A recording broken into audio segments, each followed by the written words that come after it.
Hey, Brian, how are you? Can you hear me? I can't hear you. I think Now you can hear me.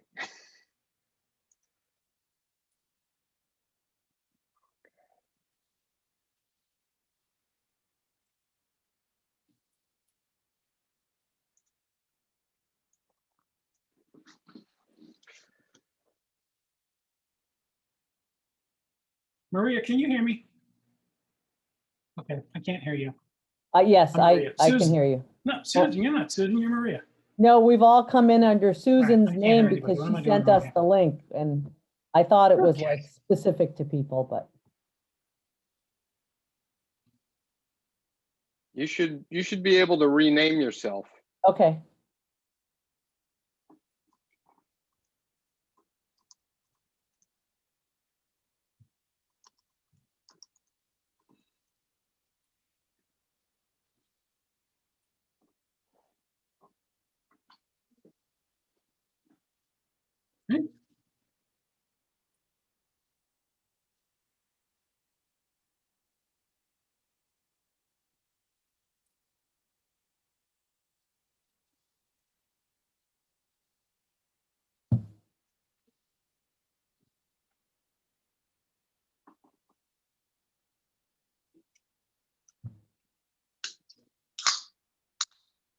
All right, I think that's working now.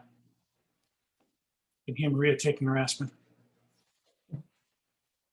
I tweaked that map a little bit, Maria, so it's got a little bit more vertical exaggeration. You can see that bowl a little bit better in the park. Great. Probably have to send you a new link. Brian said that you can rename yourself. I don't know if you heard that. Oh, yes. Oh, you're Susan Marcus. Oh, No, you're Susan Marcus. I'm Susan Marcus. Yes. I'm Paul Jordan. Yeah. Hi. How are you? Fine. Thanks. I'm glad you're here. Thank you. Good to be here. This could mean that several people will come in as Susan Marcus.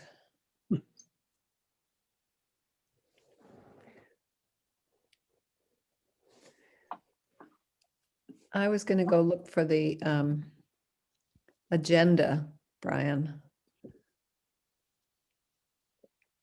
What I do is I just call up the town website in a separate screen, and Yeah.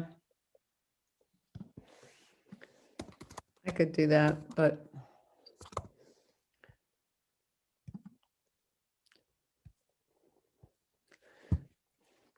okay, agenda.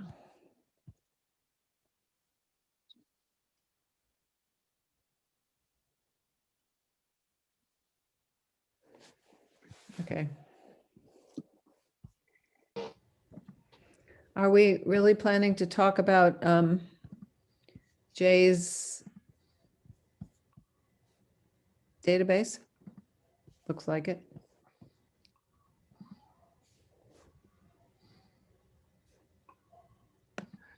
Just briefly, Okay.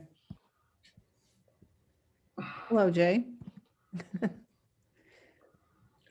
hello, Susan. How are we doing tonight? Well, I'm fine, thank you. How are you? Wonderful. Good. Good.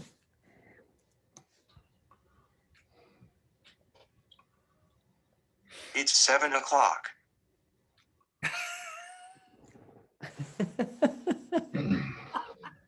All right. Big Brother's watching. What it sounds like. We don't have a quorum yet, do we? 1, 2, 3, 4, 5, 6. Well, With losing one and gaining one, I think 6 gives us a quorum. Is that correct, Brian? quorum is a simple majority of the active members of the board. So That's Tom. yes. Tom's coming in, so That's good. Tom's Wait there, a couple of minutes. and Mark Levitt, who needs to get introduced, is there. Yeah, yeah. Brian, turn on your camera. please.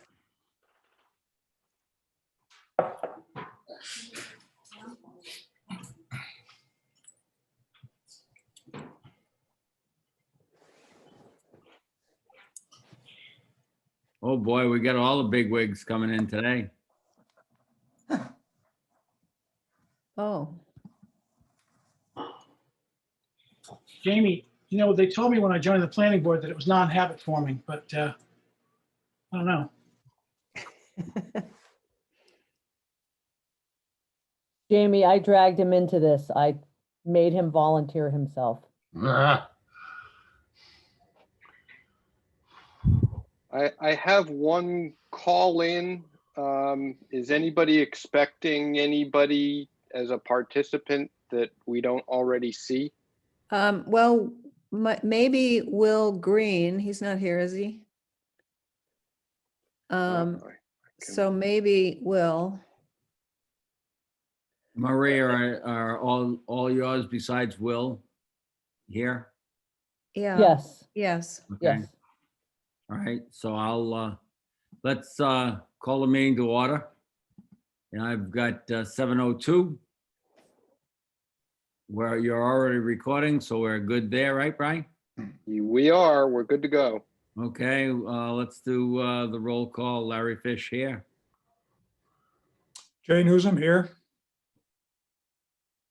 Susan Marcus here. Tom Rutliff. Henry Thayer here. Joanne, you have to unmute. Joanne Esposito here. Brian Smith. Unmute yourself, please, and recognize that you're here. Wonder why he doesn't hear us. Well, he's probably doing something. He's away from the Let me, computer. or hold whatever. on, let me. All right, no, doesn't seem to be anything I am controlling.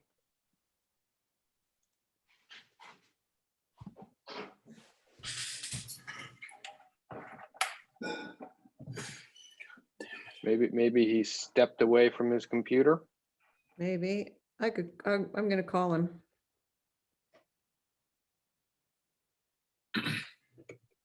And we have a new member as well. Right. Right. Mark, Mark? speak up and let yourself be known for the record. Yep. Yes, Mark Levitt. All right, Mark, it's a history here that new members get to introduce themselves to the whole board. So you're on now. Can you hear me? Yep. Now, do you want me to do a dance step or two, or what exactly is Tell me a story. You have to sing. You have to sing. I get in too many troubles for telling stories. Well, it's a pleasure to be here, and thank you for the opportunity to stay out late at night. I have two kids that are in the other room, and they went to bed early. They were so kind to let me go to a meeting. They have no idea why I'm here, but I'm here. Brian? Oh, I'm sorry to bother you. Bye.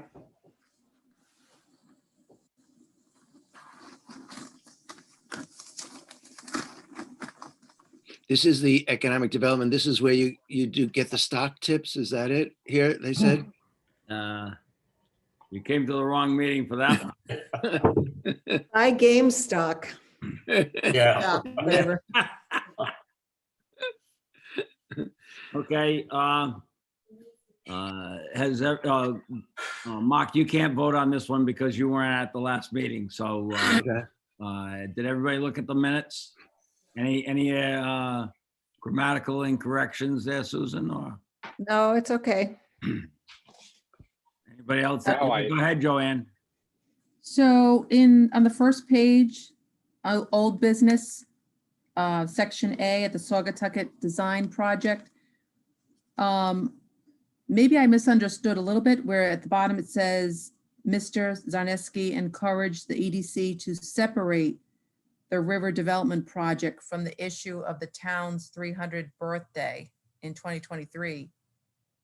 And to contact the council to get them started on thinking about celebration events.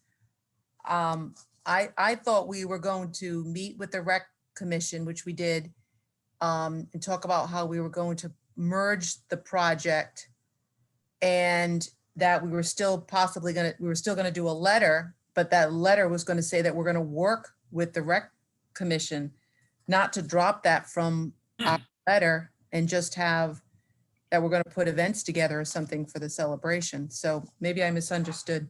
Now, Well, what, I read, can I say something about that? I read that too, and I realized that's what Rob wanted us to do, so I felt it was correct to say it that way. But I don't know whether we really let him decide that for us. That's what he'd said, though, so I thought it was a correct assessment of the meeting.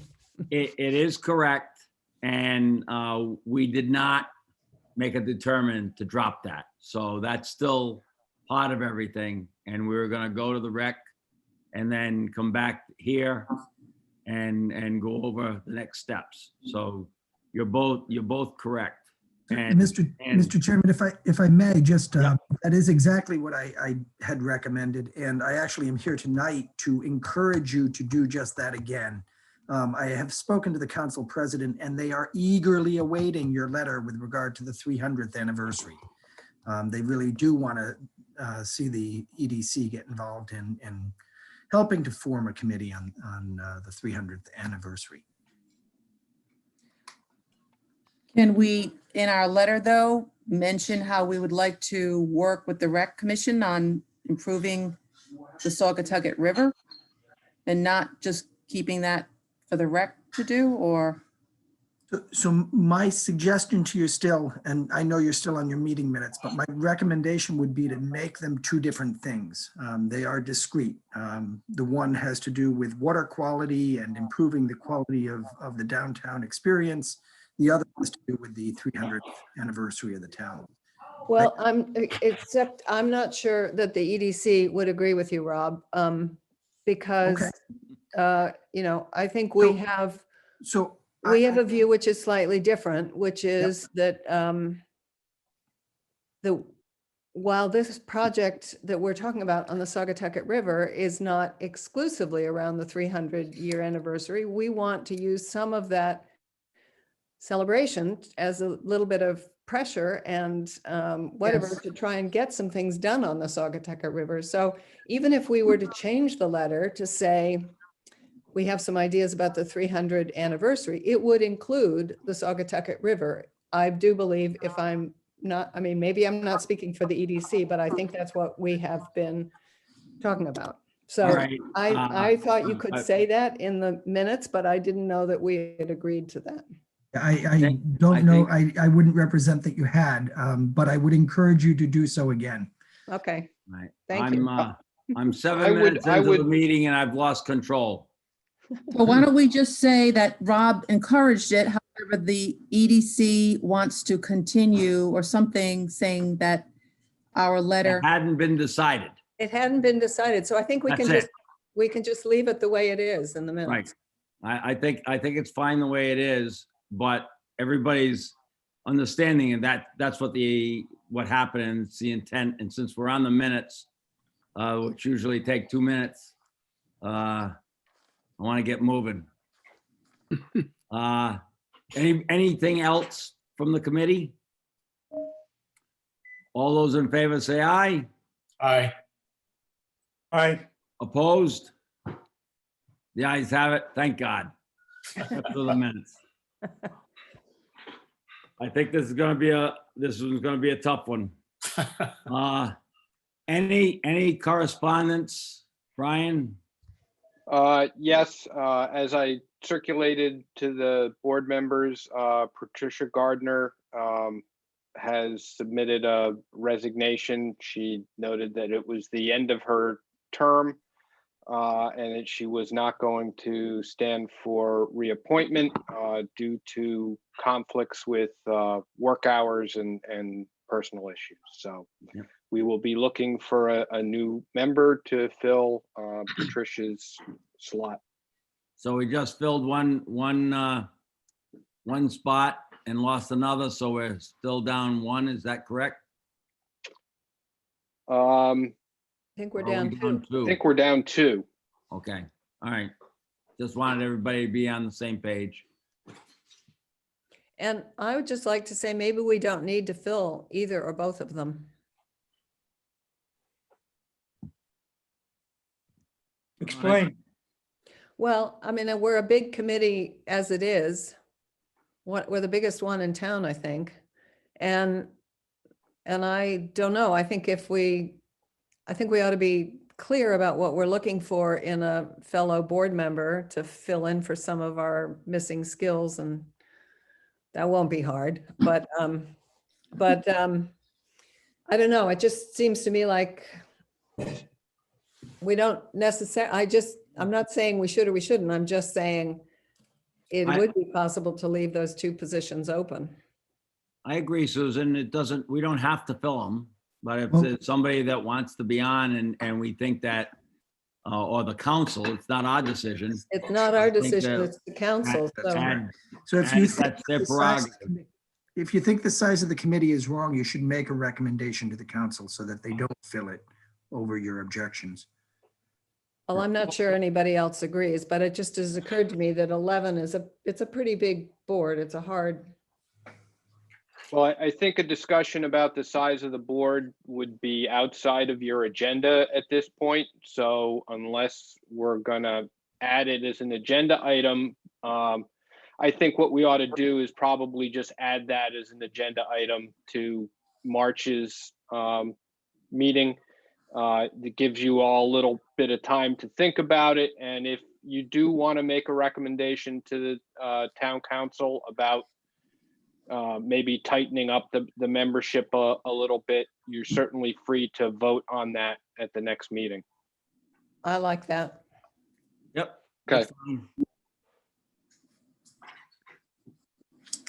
This is, Rob, just as a point of order, this is the first time I got a new member assigned to the committee that not one council person asked anything about who we were looking for, or nothing. And it's not Mark's fault. It was just, I found out about it in an email. I think it is from Mark's fault. They Brian. know him well and they know he's a competent guy. No, it's not that. No, it's just not that. It's the first time. New council, I guess they doing new things. So I just thought that was interesting. Okay, now we can go into the business numbers. Mark, how I try to run a meeting is let everybody speak. Sometimes we go on in infinitum, but I want all voices to be heard because we have a total array of people on this from different angles, and I appreciate that. And so if you think I stifle you or anybody else thinks I stifle them, that's not my intent, and I just want to try to move the meeting along. All right, so chime in whenever. I'm not shy. Thank you. All right, Jay. Well, I met with I was a guest at the SMART committee meeting. They waived all their rules about having certain type of people on the SMART committee, and they allowed me to talk to them for a couple of minutes. I'm not going to be. I went back to the Secretary of State's office to my contact there and discovered that for some reason, God only knows why, a lot of the data was text rather than numbers. And when you have dates and entities and other things that should be numbers as text, then you can't sort them. So that was a problem with the data that I had. I played around with it a little bit more since I got that information. I think it's going to be easier to deal with now. And I would be happy to send an updated copy, which I will call Secretary of State January 2021, if anybody would like to have the corrected listing. I corrected it. She told me what the problem was, and I changed the text to numbers, and it should help a lot. And I intend to do some more work on it, but this week has been kind of busy, and I didn't get a chance to do too much. I got the information, I think, Monday from her, and they've been very cooperative up there. I can't say that enough. You know, the Secretary of State's office has been great. So that's pretty much it, Larry. I'll be brief, and that's it. Jay, Anybody- if you want to send me that new data, I will make sure everybody gets it. Okay, That would be good. Jay, I think Rob will love the data. And updating it like you have and reaching out, I think it's raw data, but I think we can get all kinds of information for the town, or the town can get all kinds of information from the different databases that you've researched. Thank you very much. Well, one of the things the SMART committee said was that they wondered whether the EDC would take up the business of doing another survey, do the survey kind of thing every 5 years, or at some 10 years or some periodicity. So I just throw that out. Well, that's another thing we don't have to discuss tonight, but No, but we need dollars because we used our money for that. I'd say our money, it's our committee's money that we generated right, through the regatta. And that's the only reason why that actually got done. yeah. So let me suggest that you come up with a budget and let us know what you need, because I do think that what Jay's got here is potentially very useful. The fact that you've got a 5-year-old survey, doing it again gives you a point of comparison, which is something we just do not have anywhere else in, the entire ecosystem of town government. We just don't have any business perceptions over time. So this is potentially a really big deal. I agree. I don't want it to distract from the Saugatucket though right now. So, but I Well, think we'd we have to go to the council. The council needs, with the request for the funding and why and have the council approve doing that. And that's going to take some time. So that if we do ever get a meeting with the council, that could certainly be one of the items on the agenda. Do you have in mind what the deliverable would be? I know it's deliverable. We would need, all we would need to budget really, unless we're going to pay our members for doing all the legwork, which I don't think we will, is the cost of doing the duplication at Staples and the mail outs. So that's it. No, I meant the deliverable in terms of the data. When you crunch the data, what are we looking for? Oh, we would probably this is what, Jay, I do think we should go back and look at the survey that we used before and see whether the survey needs any tweaking to be relevant. I mean, a question about COVID, for instance, or something. So, and then Tom, to your point, we had a bunch of ways in which that data was analyzed. So we had a report that we made, and we should look and see, what that looked like to see whether that's what we'd want again this time. So To my way of thinking, I think we're going to have maybe more deliverables than we think in terms of different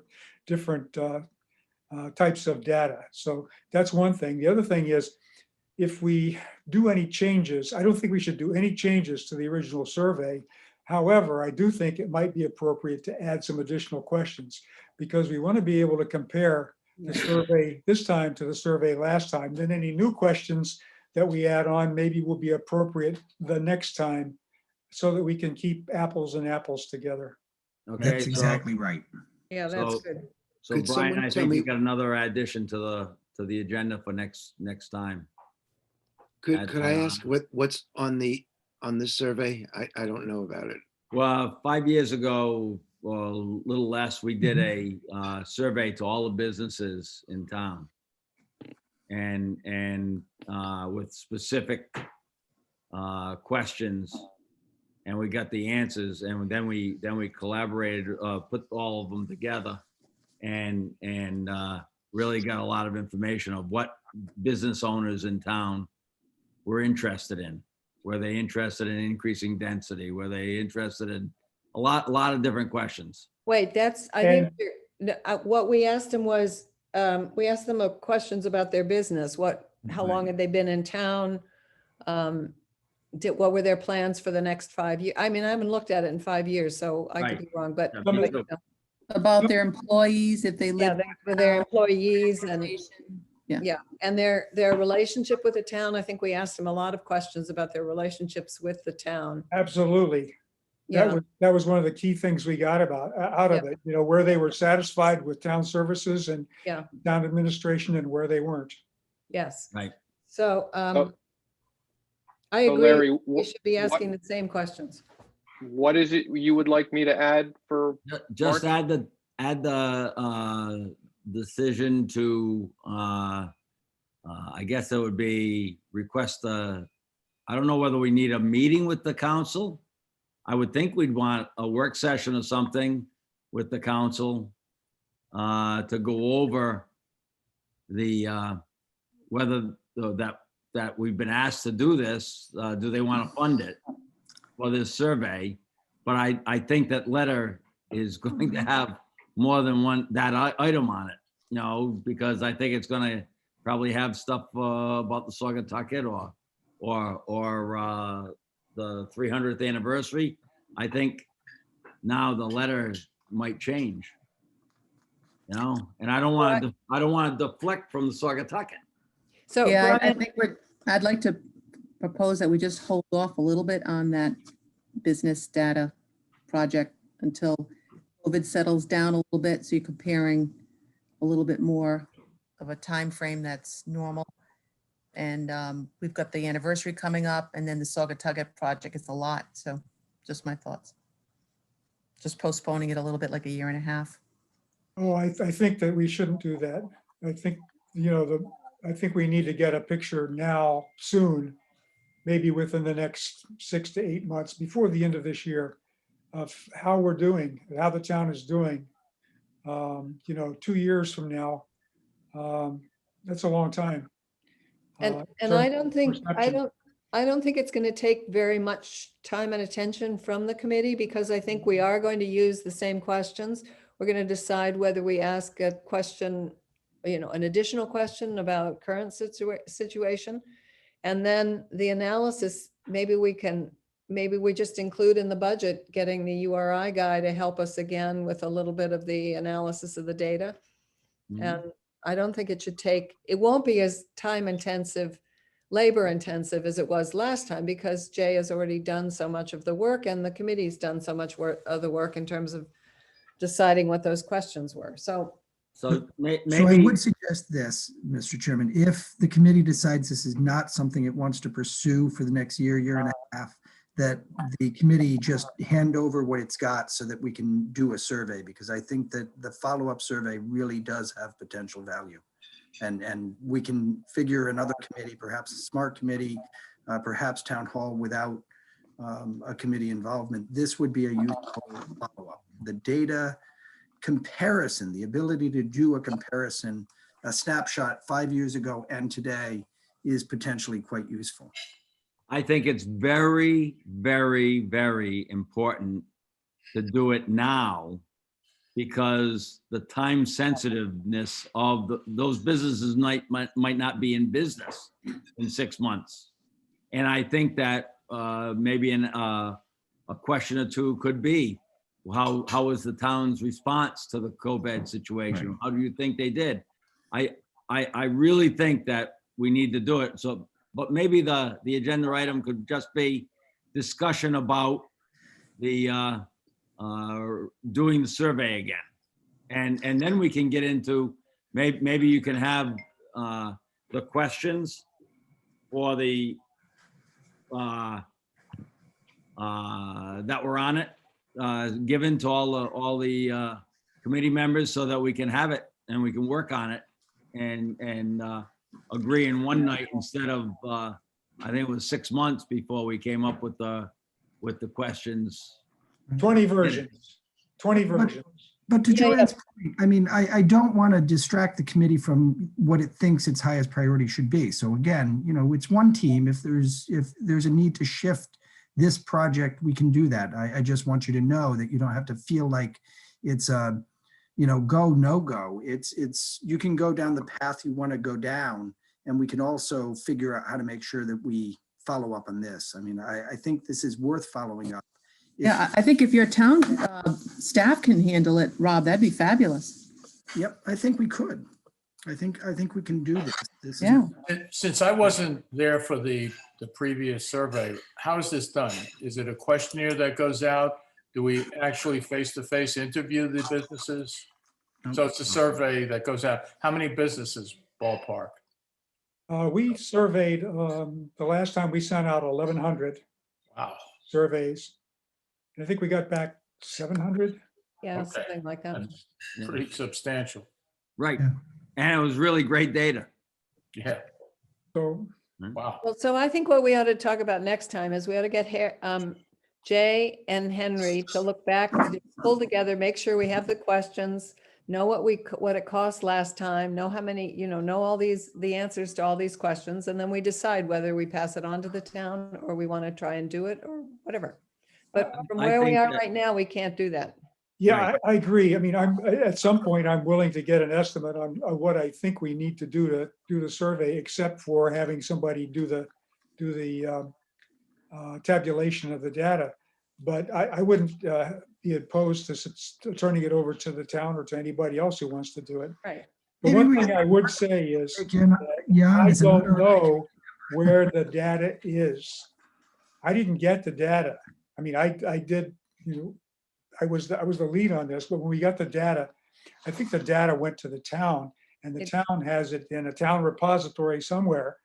And I would suggest that be searched out, because I never got it. I don't have it. I mean, we viewed it. We know what the data was.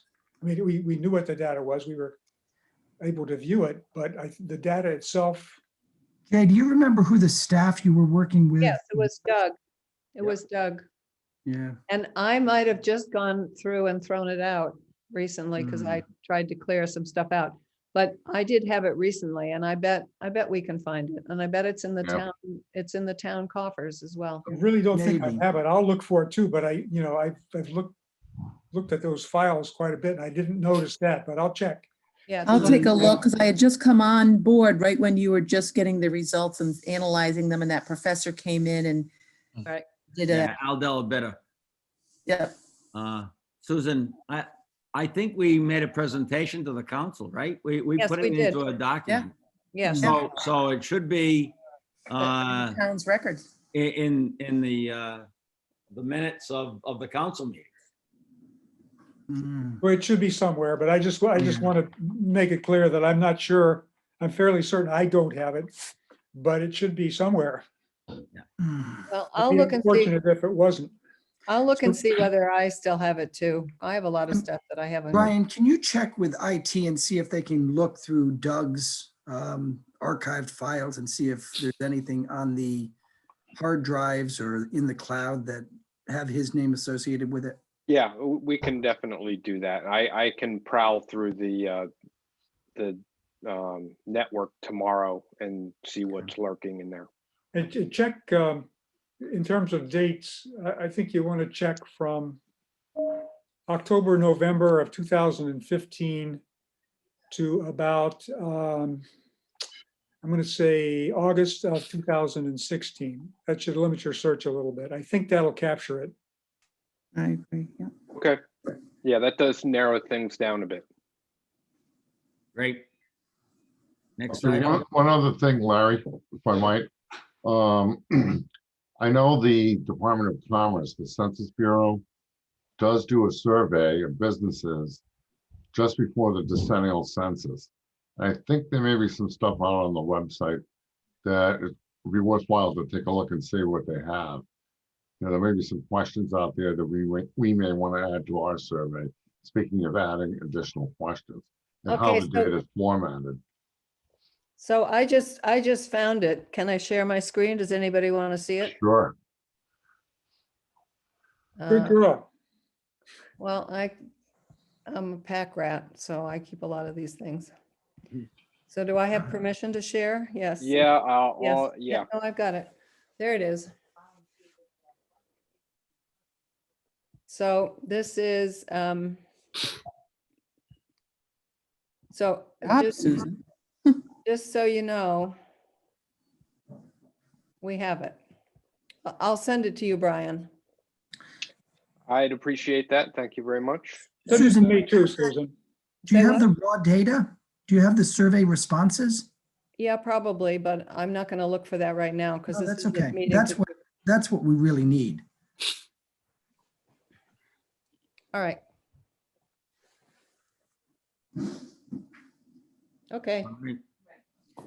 There might be an old email that Doug sent us that had raw data and the survey, you know, by Al. So maybe we can find that email. All right. I believe the next item was the Old Tower Hill Road construction. Yeah, just quickly, I talked to Rich. He had done a little digging into the question.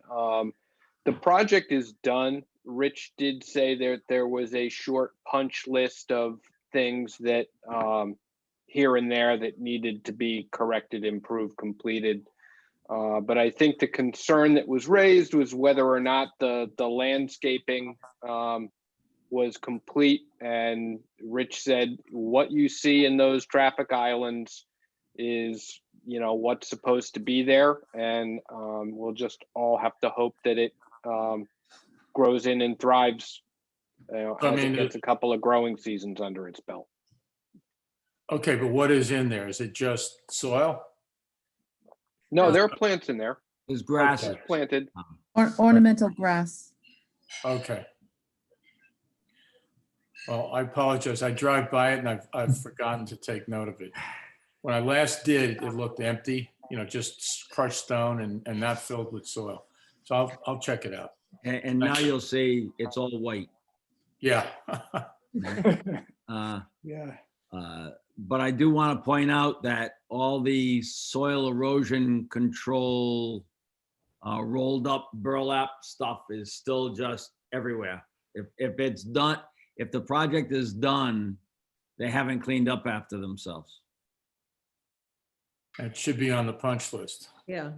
I would hope, you know, and that's why I'm just letting you know, Brian. So if you talk to the powers that be over there,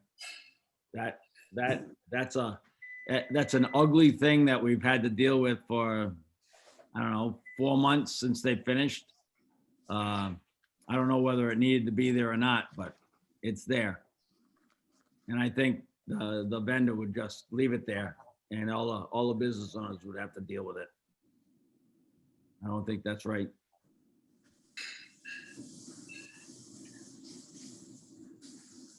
Okay, nothing more. We go on to Saugatucket. I want to thank Maria for being here and bringing her cohorts. Randy, thank you for your volunteer efforts. And anybody that wants to contribute to this, we're all ears. It's not me, it's not this committee, it's going to be a collaborative effort. Well, Larry, do you want to say something about what happened in the meeting with Parks and Rec? Sure. The meeting went well. They wanted us to come back to them before they endorsed the project or take any responsibility with the project to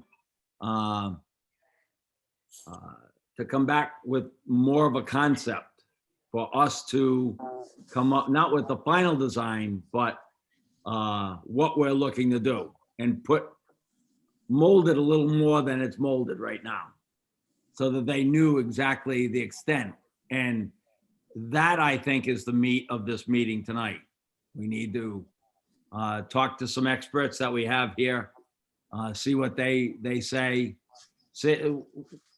We're lay people. We don't know whether the students in that participated, they know a lot more than what we do. And they think that it should be able to treat the water. There's room enough. It's deep enough. It's in the right proximity for the engineering to be done. But we need to, before we go down the road too far, we got to make sure of that kind of stuff. And I think, Maria, you can go in from there, but. Well, wait a minute. Can I Yeah, add one more, can I add a couple more things about the meeting? They said Yeah, they were a going, couple more. okay, do you want to go first, Joanne? Well, I just wanted to suggest, to add in that what they came away with is that it should be a collaborative effort where EDC, the rec department, the rec commission, planning committee, and probably someone from the town council, from the town planning department, and maybe in a couple other departments, but collaborate on what we should do with the river project, so that what they looked at, and they got a grant for 80,000, they would look at not only just doing the basketball court, the fence along the Saugatucket River where the Saris sanctuary is, coming down to the basketball court, and looking at the invasives, but they're realizing, after what we're looking at into the river quality, that we should, instead of putting money into a fence and then it's not going to be worthwhile in terms of sustainability and stormwater management, that we should collaborate and really come together with a project that is realistic for the future of the success of the river area and for the health of the river, so that the money isn't wasted, so that we spend it wisely. So I think maybe, Susan, if that's what you were going to make. Yeah, that's what I was going to say. And I just add one other thing, which is that at their next meeting, they agreed to appoint a couple of people who would join us in this next collaborative phase, so that I was very impressed. They were responsive about not proceeding yet with what they were planning to do until they had met with us some more and talked to us some more, so that we could understand whether their request needed to be altered in some ways in order to fit into a larger scheme. So they're supposed to, at their next meeting, they're supposed to elect a couple people who would start working on us to elaborate on the next phase. I'm going to suggest that we get the town council to appoint a special committee for a period of time that would include members of the EDC, the planning department, and Parks and Recs, and let them function as a separate committee to get the job done. I think maybe it needs to be a little more formalized. It'll get more visibility that way, and I think be more efficient. Maria had sent a webinar on parks and making communities more resilient and sustainable. And it specifically said, when you're looking at parks, and I shared this with Dave Palizzetti, and he was going to be looking at it and sharing with his crew. I don't know if anybody else had a chance to get onto that the other day. But the big thing that they're all working on is HPPS, high performance public space. So just kind of like what we were mentioning earlier, it's a collaboration, so that you're looking at sustainability, resilience, where it's open space, you're maximizing open space. So all the things that we were trying to look at with park benches, picnic tables, plenty of outdoor space, especially during this whole pandemic time that these things are. So I don't know if anybody had a chance for that, but it was a fabulous webinar. The whole big area that's exciting, and I don't know who else wants to be on that committee that Jay was just saying we should get together, but it's high performance public space. That's the new lingo.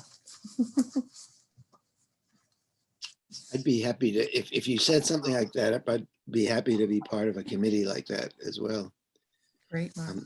I've got some engineering expertise. I could help if you guys need it. All right, well, let's talk about the project. Yeah. Because I want to get into the meat of it. Go ahead, Maria, for the third time. Thanks for inviting me once again. I have gotten Randy Collins, who is a landscape architect and a longtime South Kingstown resident, URI graduate, works for Beta Engineering, has many, many years of experience in designing various projects, has volunteered to assist us and give us the benefit of his knowledge.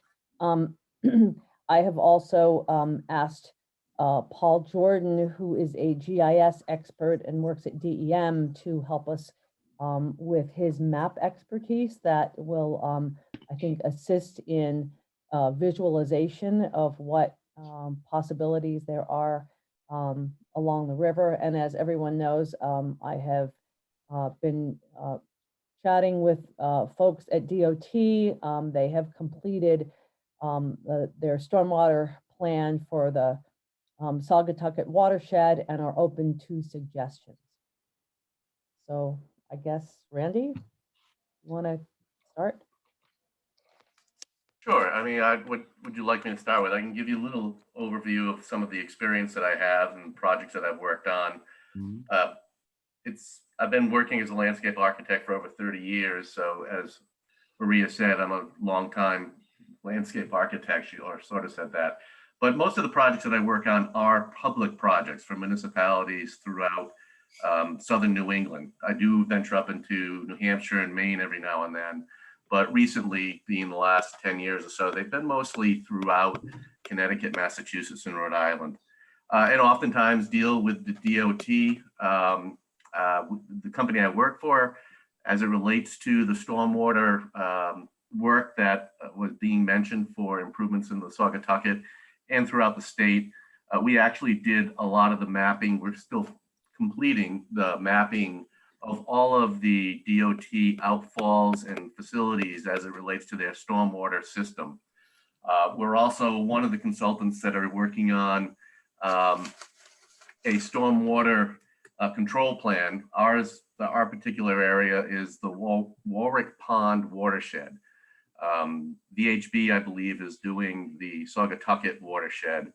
And there's already been a number of projects that have taken place as part of that around town. So the sand filter that is by the parking behind Main Street is one of those projects that they've done. They put one in up at the old Hazard School as well. And there's other, but part of their process is to look at all the discharge points and determine how they can improve what's coming out of the pipe by capturing it and sending it into some sort of stormwater treatment facility, or if they can or cannot even do it as part of what they're charged with doing. So I've got a bunch of information as it relates to that. We have good access to the kinds of plans that they're working on, so we could always tap into that and take a look at what's going on an as-needed basis. A lot of the projects that we do for municipalities throughout southern New England, as well as universities and such, has a lot to do with doing stormwater improvement projects. So if I could share a screen, I can show a couple of things that we do as it relates to stormwater improvements. You're all set. Go ahead. Tell me when it's up on your screen. Coming. Here we Got go. it. So this is an example of a project that's nearby. This is up at the URI at the greenhouse parking lot. And when they expanded the parking lot a few years ago, they were working under the Rhode Island Stormwater Design Manual. And so we used a number of different stormwater techniques to be able to mitigate the stormwater coming off the parking lot, from dry swales to grass channels to infiltration basins and such. So that's just one project. A lot of what we do is inventory of stormwater systems, and I was mentioning that we did the inventory and still are doing the inventory for the statewide DOT stormwater system. And the design is goes into studies of stormwater facilities, how to make water quality improvements. This is Tanyard Brook up in Bristol, a huge watershed area that dumps directly into the bay that we made a lot of different plans for coming up with ways to improve it. All of this has to go through permitting with DOT, DEM, CRMC. So that has a lot to do with the kinds of things that we work on as well. For the park projects that I've worked on, they're all over the place, from up in Boston, a historic park in the north end of Boston, right where the Paul Revere House is, to more casual public spaces such as trails and other types of facilities. In the town itself, I did the design, oversaw the construction of the facilities at Broad Rock, so the Broad Rock playfields, the trail that connects from there over to Old Mountain Field, and the tennis courts and fields over by Broad Rock's school as well. It was a while ago, but I was involved in that.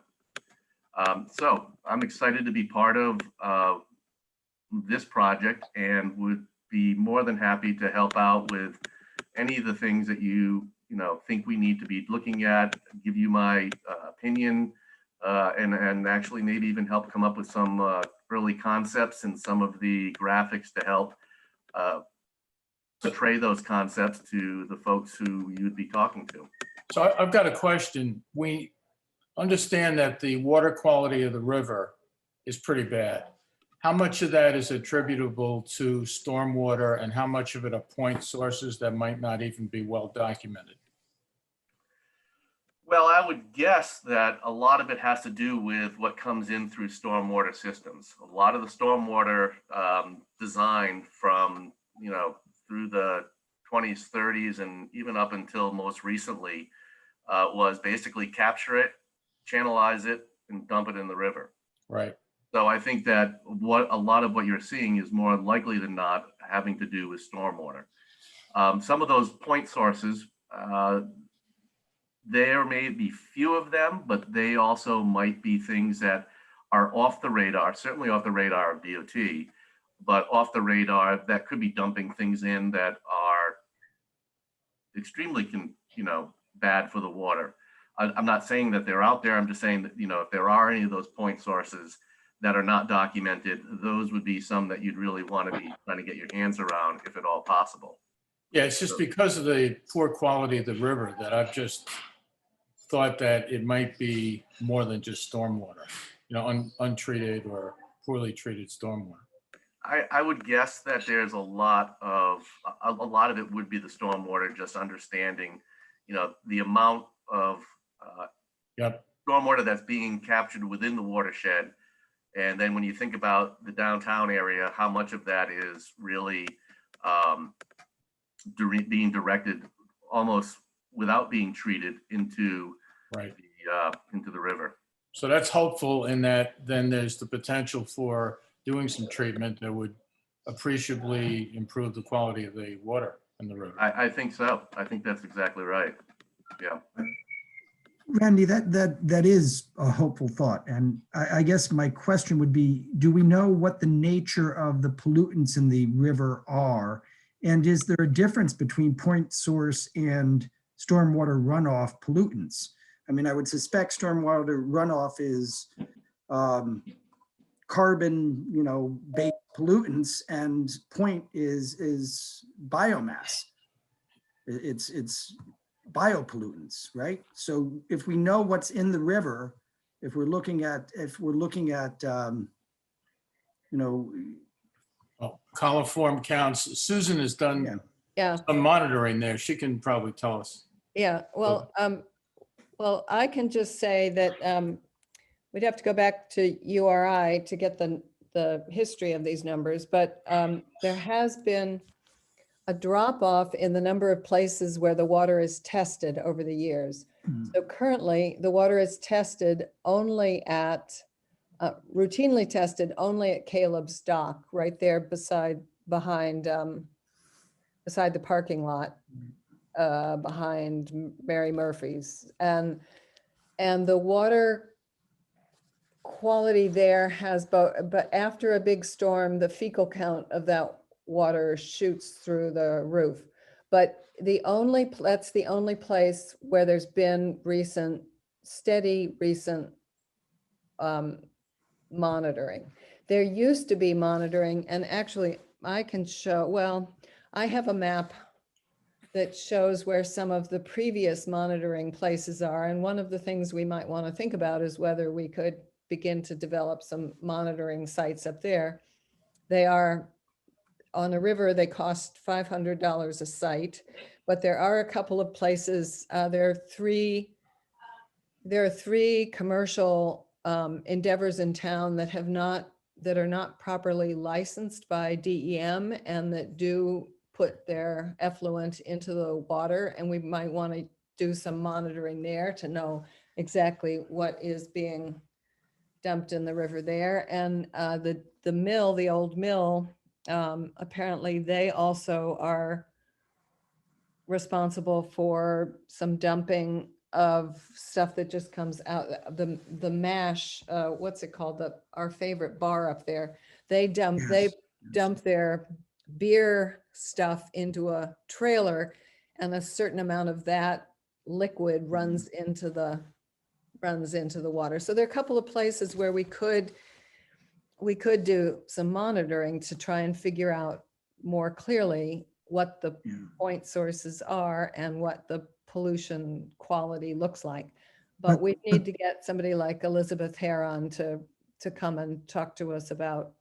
But that sounds like point sources and non-point source coliform. It sounds like ducks and geese and some point sources. Right. It doesn't mean that we don't also have our storm water runoff problem, but we really need to understand how much each of these is contributing to the problem. Right. If the problem is fecal coliform, it's probably not the point sources. Right. And Oh, no, I think it is because because it appears the worst numbers are always right after a storm event. And if it were ducks and geese, it would be a constant thing. So not necessarily. If you're washing nesting places into the river, it could certainly be non-point source. It could be wildlife. Well, one of the things that would be interesting to understand is throughout the watershed, how many of the individual sewer systems have been converted and tied over to the town sewer system, because that could definitely, if there's still a fair number of them out there, then that certainly would be one area that you'd be seeing some of the fecal coliform coming from. This is Paul Jordan. If I could jump in for a second.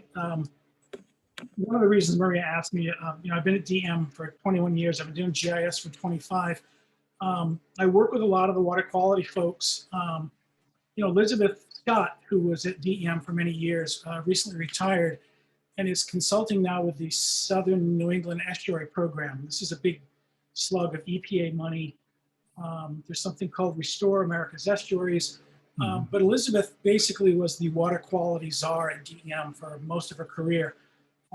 In her role at SNEP, she has volunteered that she can give this group 5 to 10 hours of her time as a consultant. She's an expert on water quality in the Saugatucket. One of the main issues behind the dam there at Main Street is that you've got a shallow pond full of invasive weeds. And because the pond's so shallow, you get nutrient cycling. So even if the water coming in were clean, you could still see some nasty things happening there. Certainly, impervious surface and runoff are probably in the Saugatucket one of the, I don't want to say one of the easiest things to fix, but certainly, one that would be at the top of anyone's list to target. In talking with Elizabeth and also with Sue Kiernan, who's a deputy chief in the Office of Water Resources, there's a lot of money out there right now for just this sort of project. Saugatucket is small.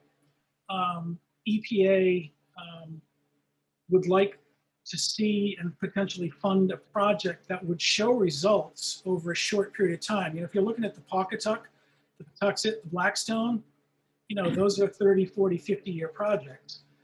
Saugatucket might be 5 or 10. One of the most exciting things, and I don't think EPA has announced the grant yet, but they're talking about a grant program of potentially up to $150,000 a year for 5 years. And again, the Saugatucket's very attractive. It's very visible. DEM's very interested because of the shellfish closures in Upper Point Judith Pond. So dealing with the Saugatucket, you know, with the fecal coliform, with the nutrient flow, is how you get at that shellfishing issue up in the pond. So there's just a lot of interesting stuff happening right now. And you know, I think when Maria and I talked about this, there was maybe some brief talk about, there used to be a Saugatucket Watershed Association. I don't know where they are, if they still exist.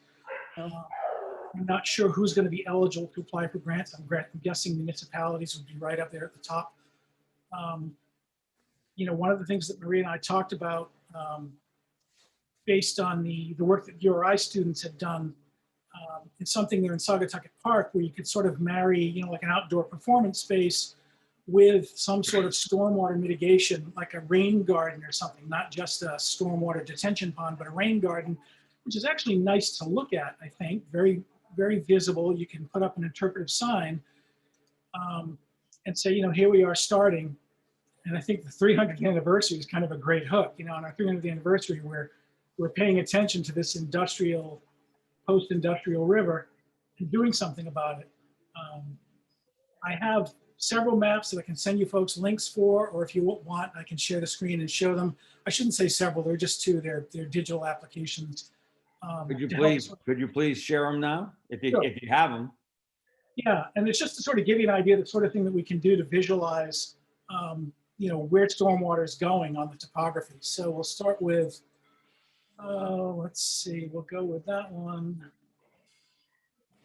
Share. All right, can you guys see this? Yep. Yes. Yep. All right, so this is just sort of a plain old vanilla map of the watershed. You know, you can zoom in and out. You can turn layers on and off. I don't know how many folks have seen stuff like this before, but this is impervious surface in the watershed. You know, and when you look at this, the upper watershed, you know, we don't have dairy farms. We don't have a lot of, you know, cows traipsing through streams with all that implies for water quality. But in the lower watershed, you know, particularly in town here, Indian Run with this tremendous amount of impervious surface coming out of Old Tower Hill Road. This area is right in, you know, Old Wakefield here. Here's Riverside Cemetery. The elementary school's right down here. You know, so we can do a lot of this sort of thing with the Saugatucket to sort of get people looking at what some of the issues are. And again, with Elizabeth's time, you know, she wanted to sort of get a sense from the committee, maybe even a letter, sort of especially, you know, what we're interested in, what we're looking for, how would you like to see her time used? There's that. And then the other one I wanted to show you, and again, tell me if you can see this. Yep. All right, so this is just a 3D model of the, you know, again, this is the elementary school. This is the park. This is the basketball courts in the park. So right across the street here is the building with the laundry. This is not Know quick. it well. What is it now? It's 8 o'clock. But just to get another look at this, we could look at an aerial photo. Again, there's the cemetery. There's a lot of vertical exaggeration here because the topography in the park is relatively flat. Without the vertical exaggeration, you can't really see, you know, what's happening here. Right. I'm not sure where the runoff from the school goes now. I think it's, you know, down back here somewhere. Seems to make the most sense, either through here or back here.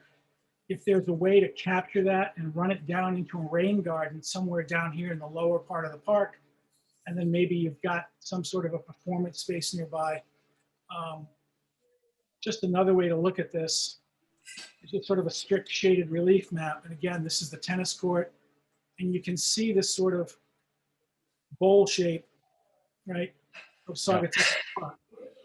This is Larry Sanctuary over here. So just an idea, just an inkling. I mean, we could do this sort of thing throughout the watershed. It's just to give people a sense of, you know, what the ground looks like. I mean, obviously, if Randy or the engineers at Beta were going to work on this, they would be much more exacting. This is all based on 2011 LiDAR data, which is a laser flying over at high altitude, shooting the laser at the ground, recording the amount of time that it takes the laser to come back to the plane. You know, speed of light times the time, you get the distance to the ground, you know where the plane is, you can create this elevation model. And this was great. 2011, USGS paid for this for all of New England. So very interesting data and a great way to sort of visualize what we're looking at. So that's really my expertise. I did want to mention some of those other programs because I think Elizabeth Scott will have much more information about that sort of thing.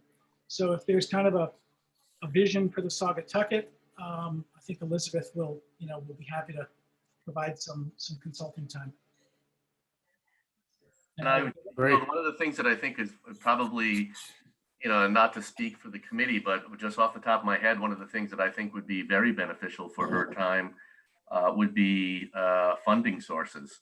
So as we start to conceptualize different approaches to what we want to do, and we start looking at all the different elements that go into it, the stormwater, the land use, the public space, the, how the recreation may be integrated into it, maybe transportation nearby. She probably can come up with a whole list of different funding sources that can be used to be put together so that you can take out different elements and fund them as a result of the checklist that goes along with your application on those funding sources. Yeah, Randy, I would mention as well, URI has not URI, DEM has a listserv. I need you guys to link to that, but the listserv announces all upcoming EPA and DEM grant opportunities for water quality restoration. It's actually part of their watersheds initiative. I don't know if anybody knows Ernie Pansera, but Ernie's the brain trust behind that listserv. So again, after the meeting, I'll send you links to the maps, links to the listserv. And I'm not sure if you want me to reach out again to Elizabeth or you want to do it as a committee. I think it makes I just sent her an email this afternoon, as a matter of fact. Because there is another, the old Saugatucket Heritage Group is getting active again. In fact, if I can share my screen, I can show you these two maps.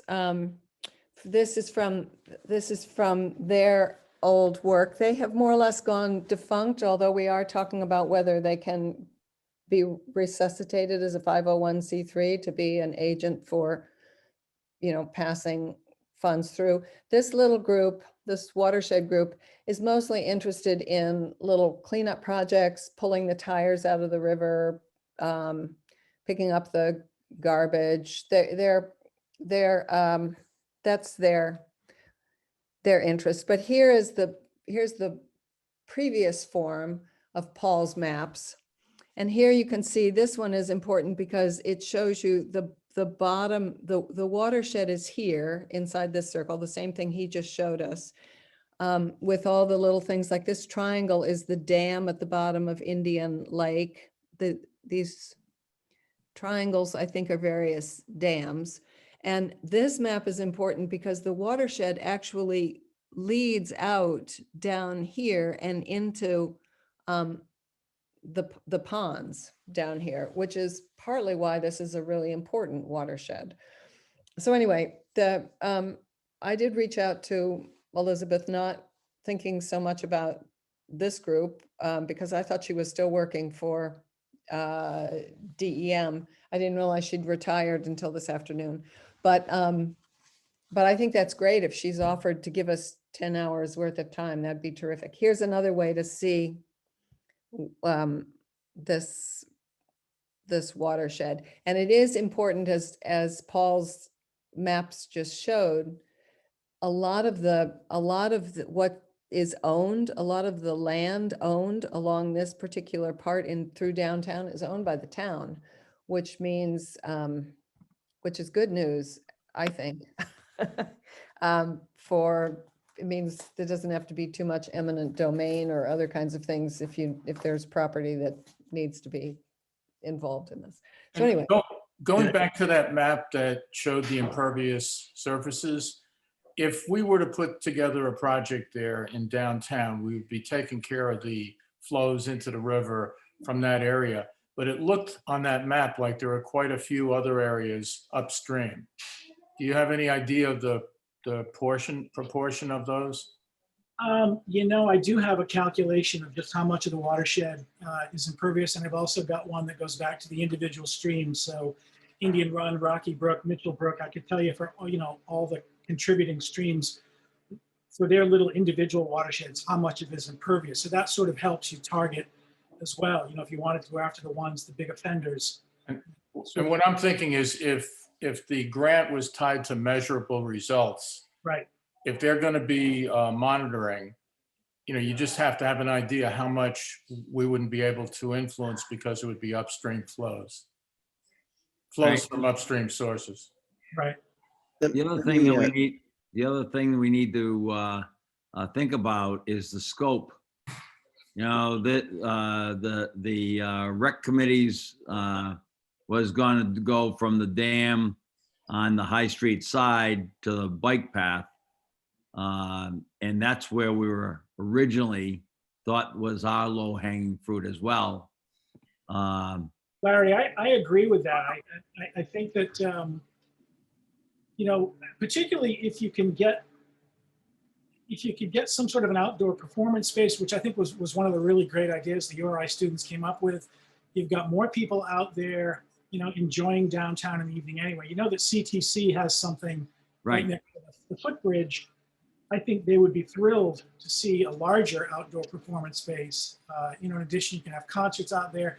And then if you've got a nice demonstration project that says, okay, look, here's our start. We're taking the stormwater from the school parking lot, and we're treating that stormwater. And while it's a small amount, you can characterize, you can say, here's how many pounds of nitrogen and phosphorus that we're removing from flowing into the river.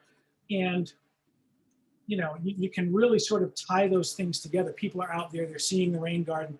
I think that's a small enough project to get started as you think about what do we want to do in the larger watershed if we could get $150,000 a year from EPA. Right.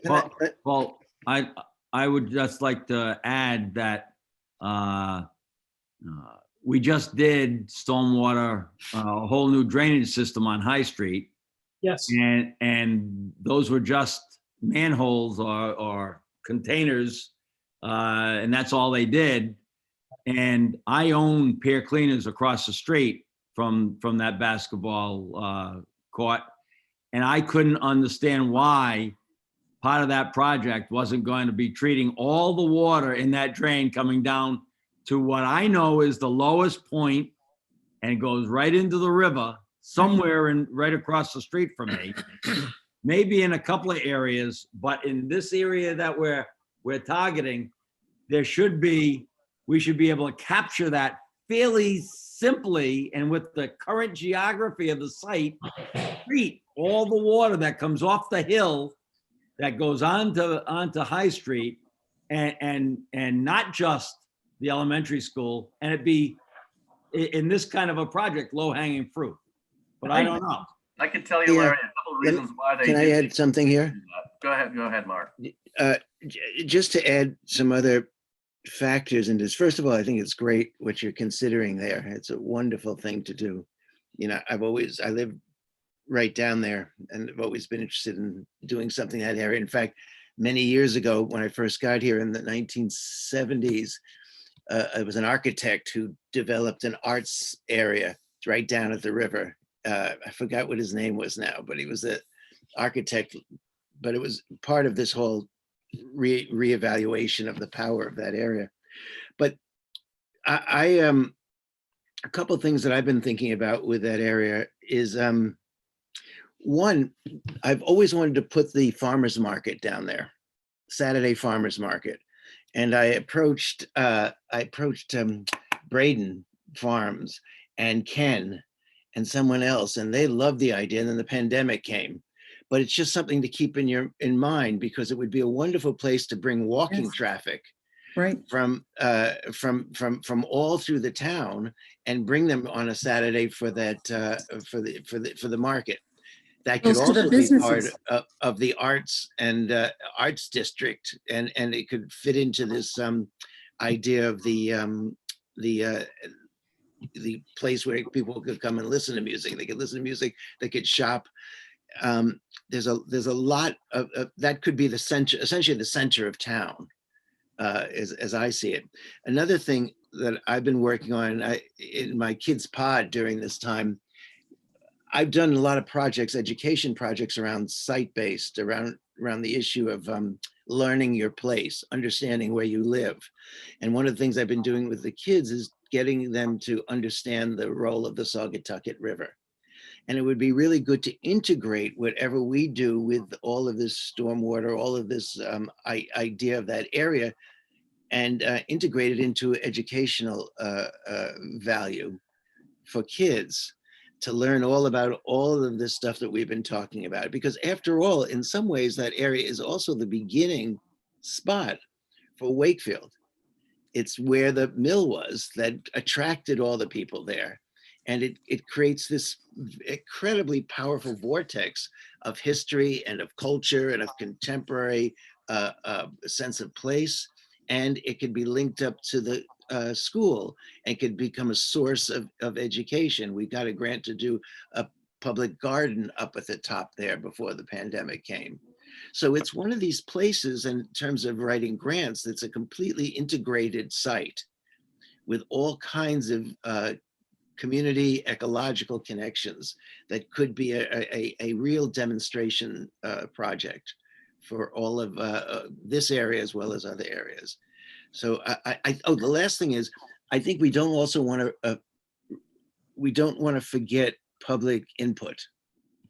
We don't want to kind of set this thing in motion without getting suggestions and getting a sense of community Yeah. sense of what they would do with that area. Well, Mark, that's why we drafted a We've already done it. letter. Yeah. Go Good. ahead.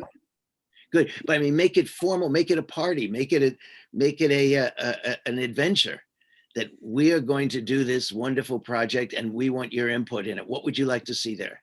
Yeah. But we need to come up with the first go round of the design to show them. Because we've already gone to all the stakeholders, property owners along Main Street and High Street, and we've got their input. Yeah. And they're behind the project when the students did it.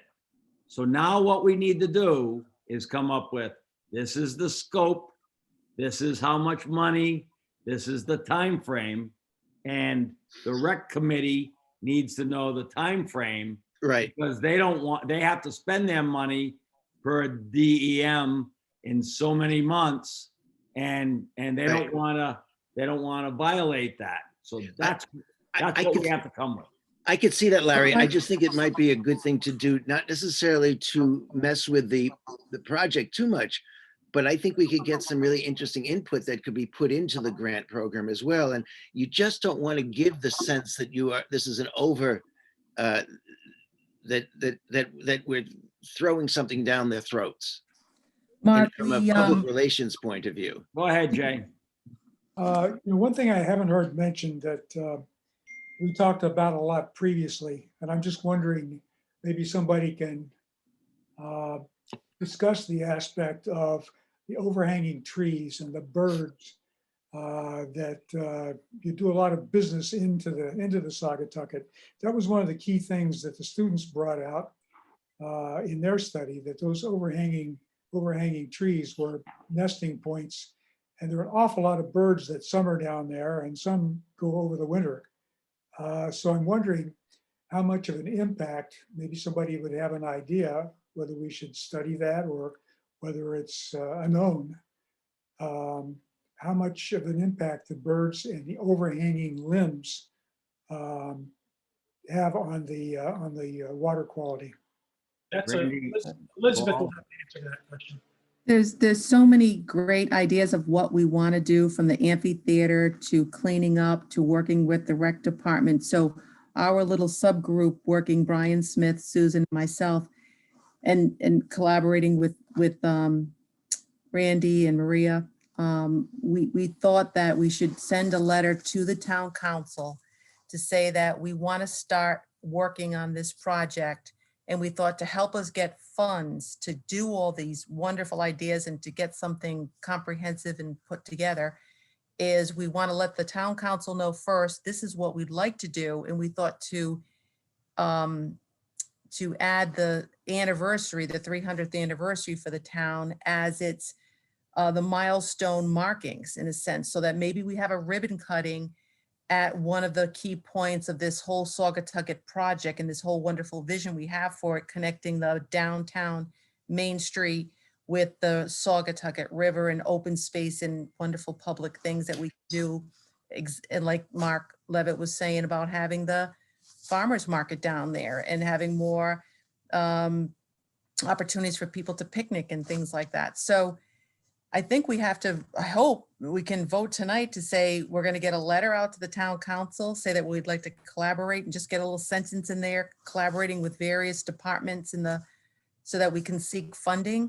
I mean, I think, are we at that point yet?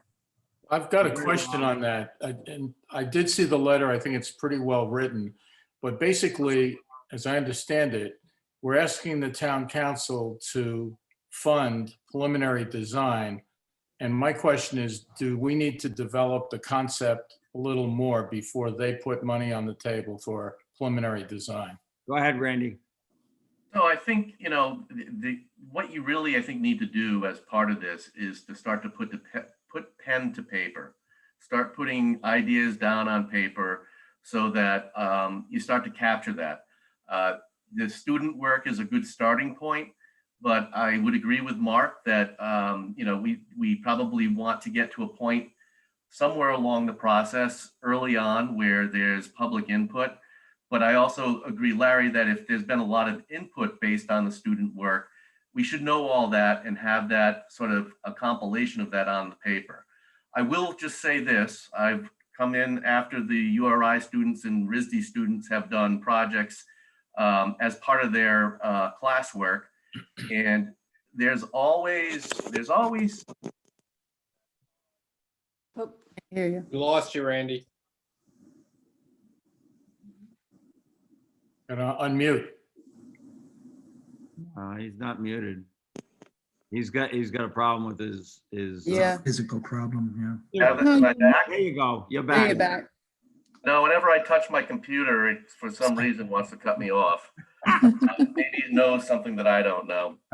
But what I was saying was, I think one of the things that needs to be done as part of putting the ideas down on paper is to do a really good evaluation of the practicability of some of the URI student ideas, because generally speaking, sometimes you don't want to go down the trail of something that's not really feasible, constructible, fundable, permittable.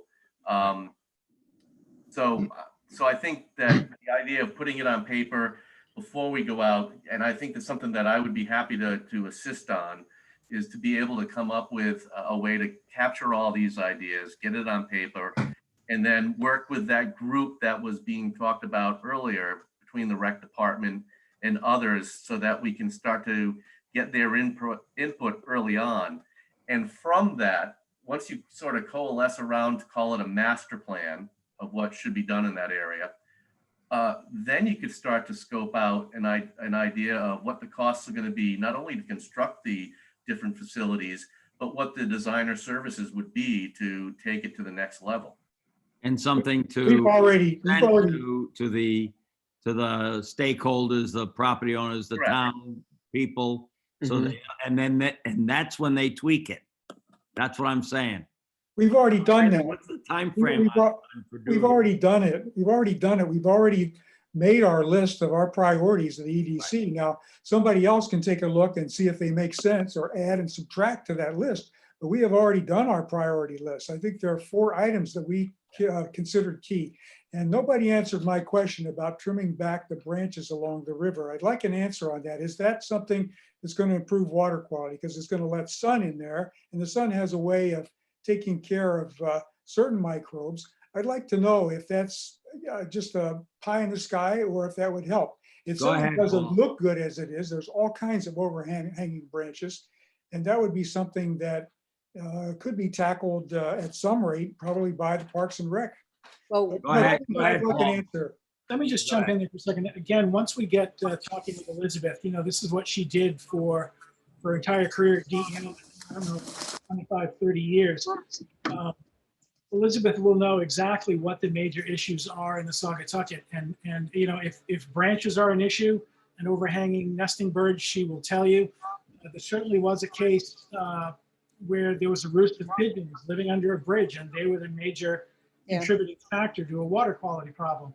But she will know, and she can provide a lot of guidance on what sorts of projects to think about. So, Randy, what's the time frame on the pen to paper kind of thing? Is it 6 months? Is it 3 months? Is it a year and a half? No, I think it could be something to be done in over the course of a couple of months. So I would timeline it this way. Give it a month to be able to draw up a plan that is based on all the information that's currently available, from the list that Jay was just mentioning to the polling that you've done with the folks on Main Street and the business owners, to even some early meetings with the Park and Recs to talk about some of the things that they have currently planned for that, and then put together a plan that is a master plan. And I think the importance of the master plan is it's a graphic that explains what you want to have done, what you're thinking about doing, in a way that most people can relate to. It's a picture. I'm going to screen share again real quick, if you don't mind. Go ahead. This is a graphic of a sports complex in Middletown. It ultimately got voted down because it was something that was being put on a open space parcel and farmland, but it was the work of a group to come up with a concept behind how to possibly make this into a sports and recreation center. So you have baseball fields, soccer and lacrosse fields, you have a field house, you have parking, you have drainage areas, you have wetland areas. So basically it's a way to take all the ideas and put them into a graphic so that you can really start to communicate with people what it is that you're considering. And, you know, you can take it to the next level, which is to look at, you know, the graphic can be, now this is a more urban condition, but this is a graphic of the park in North Square, a very small, tiny public space that we needed to communicate to the residents and business owners in the North End what it could look like. And so I think, you know, to finish answering your question, Larry, I think a couple of months to get the early stages of a master plan on paper, and then maybe another couple of months to get input. And then, you know, then I think you'd have something that, if everything goes well, you'd be able to, you know, have something in late spring. One of the things that, to Joanne's point about needing funding at the beginning, that we learned from Parks and Recreation is they do have this 80,000. They were interested in knowing that they would want to know, we should involve them in developing the master plan, because some of the things that they've put in there, like replacing the fence, they could be willing to change that from replacing that fence to dealing with the fence on the other side of the street that needs to be painted and whatever. So they were remarkably flexible in, you know, they have to meet the terms of their grant, and we don't want them not to do that, but they have a lot of money, or a certain amount of money, to get us started with some things that overlap with what they've asked for, even if they're not exactly what it is they've asked for. They've asked for cleaning up some invasives. They've asked for replacing some fence. They've asked for repairing some paths. Each of those things could be part of this master plan. And we could use their money as a way to kind of get started with it, and they would fulfill their grant. And I thought they were remarkably open to discussing how that would unfold. Go I ahead, do Paul. think we need to deal with them fairly quickly Right. because Absolutely. they're kind of, they just learned about us just as we learned about them, and they're kind of ready to go. So they need to see that we are actively developing something that they can actively participate in and react to, so that we can, I just feel like this needs to get started. Susan, Paul, go one of ahead. the great things about DEM is that we're small. We all have regular conversations with the director. All of this money for clean water and for recreation grants, and open space grants, all comes from the green economy bonds. So they're Right. all linked. It's always possible to get an extension on a grant. I think we gave the town a couple of extensions on the bikeway grant over to South County Commons. Again, DEM's small. So I work, 20 feet from the person that handles the rec grants and another person that does the open space grants. I think when you start tying all these things together, it's just the sort of thing that we like to see. To say that you've got a rec grant, and now you're coming in for a water quality grant, and they're both kind of in the same place with connected goals.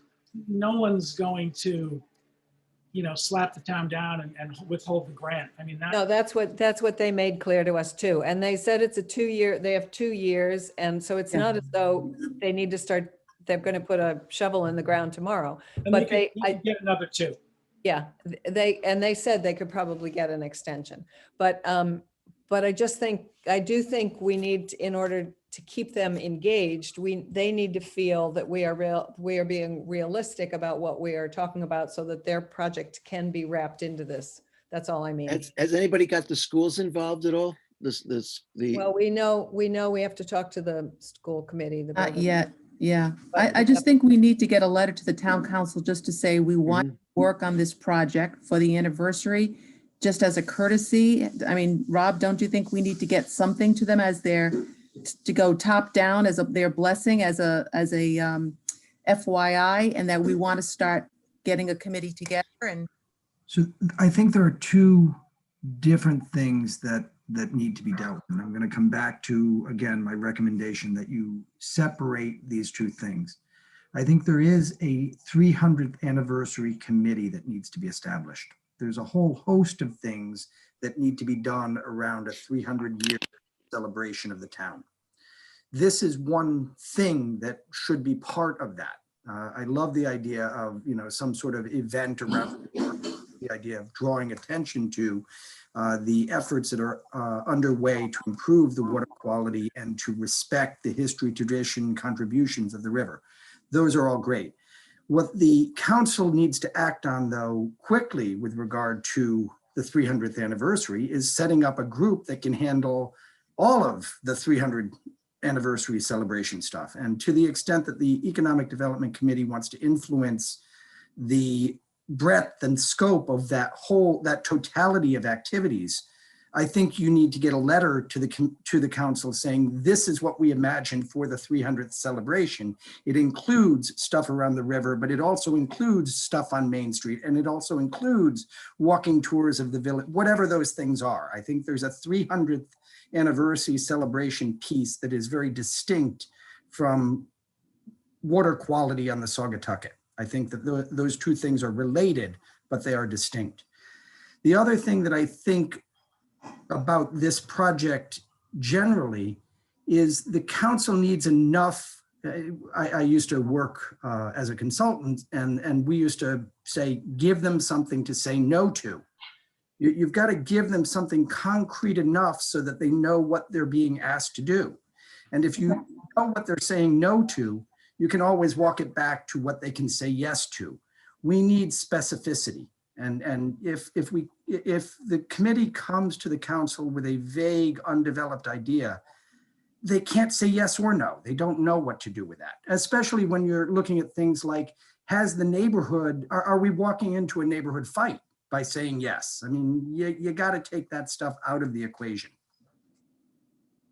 So what I heard was the master plan is maybe the first step. That's the menu that has many things on it. Then that goes through a review with the community, with various people to whittle it down to something that looks more like a concept that maybe the town council can say yes or no to. We could do that, or we could take the list that we developed and say, this is the basis. And then ask for input from other committees, other people, if they want to add things to it. Give them a I list of think other that- things, give them a list of other things that were on our list that we ruled out, and ask them to add anything they wanted to add, but show them what we have already done. But do they need to see it visually like you'd see in a master plan? Yeah. Because I think our list is not nearly specific enough. Well, it could be more specific, that's for sure. Yeah, I think it needs some stuff like Randy and Paul could add to it. Yeah, some of the Paul's visualization tools and some of our visualization tools, I think, could really help allow people to fully understand, even in the most loose conceptual sort of way, what the kinds of things are that you're considering. I think the other thing that needs to be part of that process is talking about order of magnitude costs for different things, how likely things are able to get permitted. It doesn't make any sense to talk about ideas for a long, long time to get to a point where the regulatory Can't be agencies say, funded. well, that's never going to happen. Right.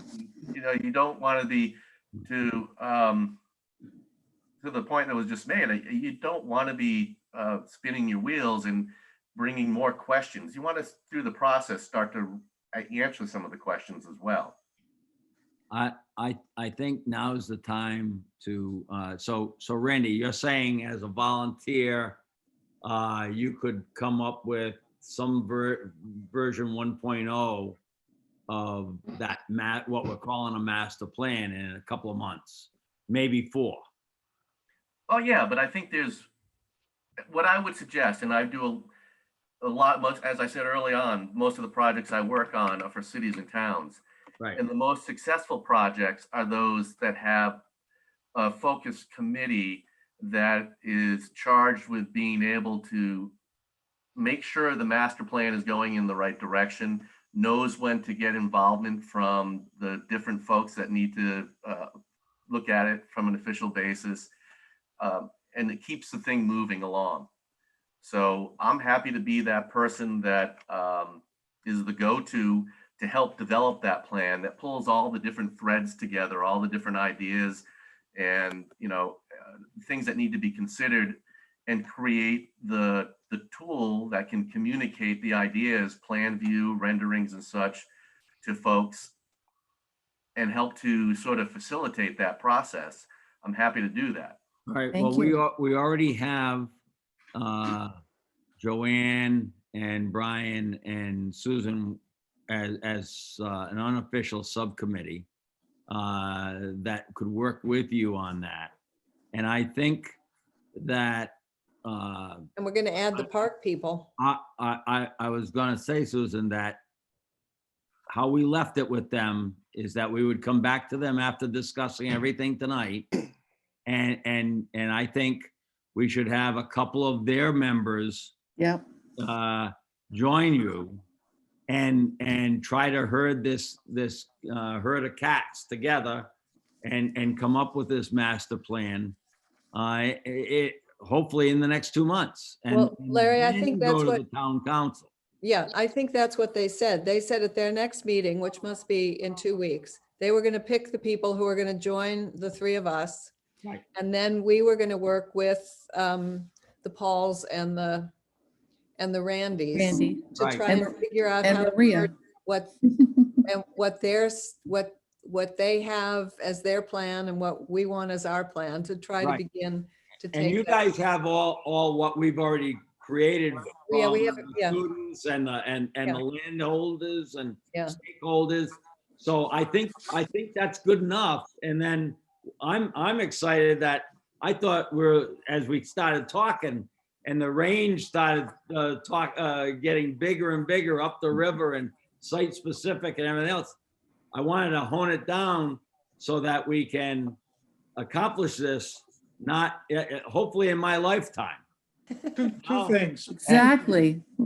Do we need Things. Jamie I on would this like- committee I think that the committee, or Brian? there should be a committee formed and the town council should appoint a committee specifically to include people from Parks and Rec, EDC, and maybe planning to go forward with this. I think if it's disjointed and each committee is doing it on their own, it's a problem. If one committee is created specifically for that purpose, it could be for a period of 2 years or 3 years to get us through this whole thing. And I think it would be much more efficient, number one. Number two, one of the things that we should do is figure out if that amphitheater, the flood control amphitheater, is too big of a project. That's my favorite project. I think it would be great. But if it's too big of a project to include in this whole thing, and if it is, let's get it out. I think, Randy, you might be able to take a look at that, and certainly the gentleman from DEM could take a look at that. But the flooding down there is a problem. Jay, I think we have the people in the little boxes on your screen, right on this, that can bring those questions and have answers in 2 months. So I certainly agree. You want to wait another 2 months, 3 months to form another committee? You can have it. I don't want to do that. The committee's So I already would there. offer All we the- need to do is get a town council meeting to say, all right, these people are now a committee. I See, would in offer the 3 weeks. following observation though, Jay. If you're going to form a special committee to deal with the natural resource that is the Saugatucket River, you're going to have to bring the Conservation Commission in. You're going to have to bring the Sustainability Committee in. Just beginning to think about this touches on the quality of life and the quality of the policies in many, many different areas. I think that this committee is the genesis of the idea. I think you guys need to sort of keep leading it and keep going. If run it at least to ground. Let's find out what the order of magnitude price is. Let's find out if it's a viable project. And I do, Rob, I do think we have always thought that after we got to the point of having some basic master plan, we were going to go after. This town has a lot of expertise. There are a lot of people in here work at URI and do all these things, and we can call on those people Yes. as we have something for them to react with. So Yes, my point really speaks to the logistics of managing another committee. yeah, no, I'm Has not to in post favor of another. meetings, No, I'm not in favor of another committee. I'm just saying we can draw on people. I mean, that's why I wrote to Elizabeth, because I knew she was somebody in town who could help with us, but she's just one. There actually are several people as we. Right. Jay, if Rhode Island's Open Meetings Act wasn't as tough as it is, I think I'd agree with you. But it's a tough regime. Well, it's going to be tough too. I mean, I'm thinking about that also. It's going to be tough too if you have people meeting and they don't have an open meeting. They're going to have 3 people from EDC. You're going to have people from Parks and Rec. You've You got a have to problem. be careful. But no problem. quorums, Jay. That's the key. No Yeah, but quorum. you gotta be, you I'm can't careful. violate the spirit of the law either. I mean, the truth of the matter is property rights will be affected by what you're proposing to do here. So you have to be very cognizant of the fact that you're doing public business. You have Right, to be careful. but we're coming up with just the original Yeah. 1.0 vision. Yeah, I think by having 3 of our people, 2 or 3 of theirs, with the Yeah. the volunteers to come up with something that we can put our hands around, I think is all right. And it's the quickest way to do it. I don't know. I hope so. Sounds like that's what we're going to do. I hope we don't get into a jam with open meeting. Larry, I Yeah, suggest we move the agenda. We've been talking about this for over 40 minutes now. And there's other stuff on here I'm sure we want to get to. all right. So is that what somebody wants to propose? And then we'll go to the rec committee in 2 weeks and see if they want to participate and how many people they want to volunteer on this. I thought they said they were going to, so is after Well, their yeah. next meeting, we'll Right. get in So- touch with them. And we'll take the expertise of our members of our community and really appreciate it and try to come up with something that everybody will be proud of.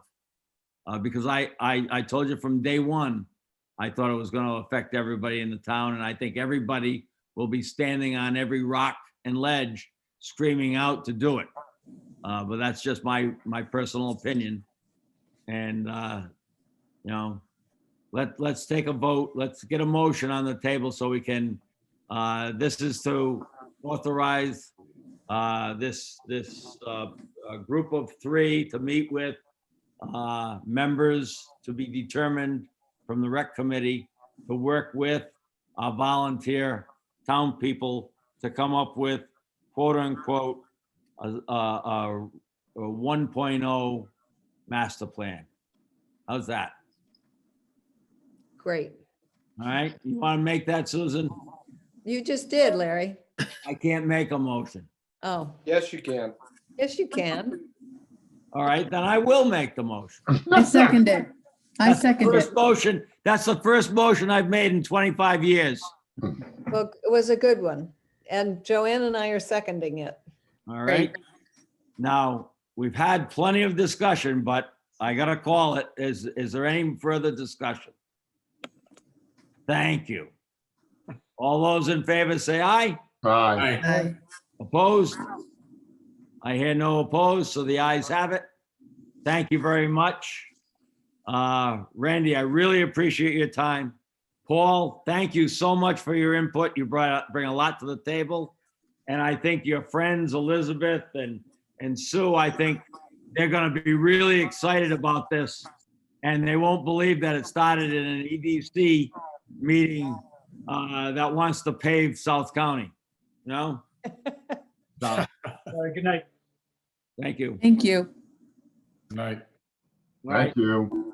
going on to Good the night. next item. Thank you. I think that's, what was it, COVID? You wanna update us on COVID, Mr. Town Manager? Yeah, so the big news lately has been the COVID vaccines.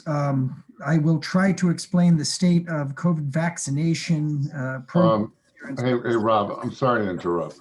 Sure. Larry, I want to go back to the tricentennial. I do have Okay, an update. all right. I took things out of order, Rob, sorry. Okay, it's very, very brief. What I did is I contacted the librarian over at the Peaceville Public Library, and I asked her if I could see the microfiche from the newspapers of 1973 to get an idea of what went on for the 250th. And unfortunately, they have shut down their microfilm facility due to COVID. And she said it won't be open for at least a couple of months. So I introduced myself, I explained what we were trying to do, and she said that she believes that the newspapers, Narragansett Times from 1973, is bound in a book, as well as being microfilm. And she's going to get back to me, so at least we can go in and take a look and back what my research has said for what went on in 1973. And we can get an idea of what the 250th anniversary looked like. So I pressed her further. I said, well, what about 1923, which is the 200-year anniversary?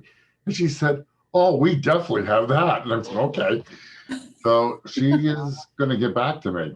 That's great. That's great. Can I ask if we're sure what date we're operating under? Because I looked into it a little bit, and there's a bunch of dates. There's a date where the legislature voted to separate the towns. There's a date where they came up with the borderline. And then 23 is the date, I guess, where the charter was adopted. That's correct. Is that what we're using? Yes, 1723 is when the town was incorporated. So the 200th would be 1923. 250th was 1973. So I was there in 1973 and participated all weekend in the festivities. You didn't take good notes so that we could have had them? Hey, Joanne, I was only 21. I was more interested in the girl I was with. So the only thing, my memory at the time, I have two memories. First of all, the parade was the longest parade that I've ever seen in the town in memory. Every fire truck in Rhode Island was here. Buddy Cianci even marched in a parade. There was a large town picnic at Old Mountain Fields. There was an incredible fireworks display. Yeah, and my level of interest is, how much did the council appropriate in terms of money for this? Because if you're gonna have a fireworks display, you're gonna have a big town picnic, you're gonna have all these parades and all these units coming in. All of that costs money. And I'm very curious to see what she's gonna come up with. But she seemed like she was really willing to work with us. And so I'll have something to report out, hopefully in the next meeting. Does the town have any records? Because they'd have the budget, you know? 1973, yeah. It would be hard copy. There were no computers. There's Yeah. probably no microfiche, so I don't know. Yeah, so I'm hoping that it isn't on microfilm, actually, Joanne. I'm hoping that it's bound. And she speculated that the information that we're looking at for may also be in URI's library, because URI's library has the Providence Journal in there. And I will check with our director of special collections unit. Yeah. yeah, so it's an ask, you know? Yeah, I'll do that. Okay, so Larry, that's all I have for it, but at least I'm starting to do some kind of research and starting to jog my memory about what I did almost 50 years ago. Henry, you're taking the lead on this, and Thanks. the town of Wesley just had a 300th, I believe, within the last year. It did, and it was great.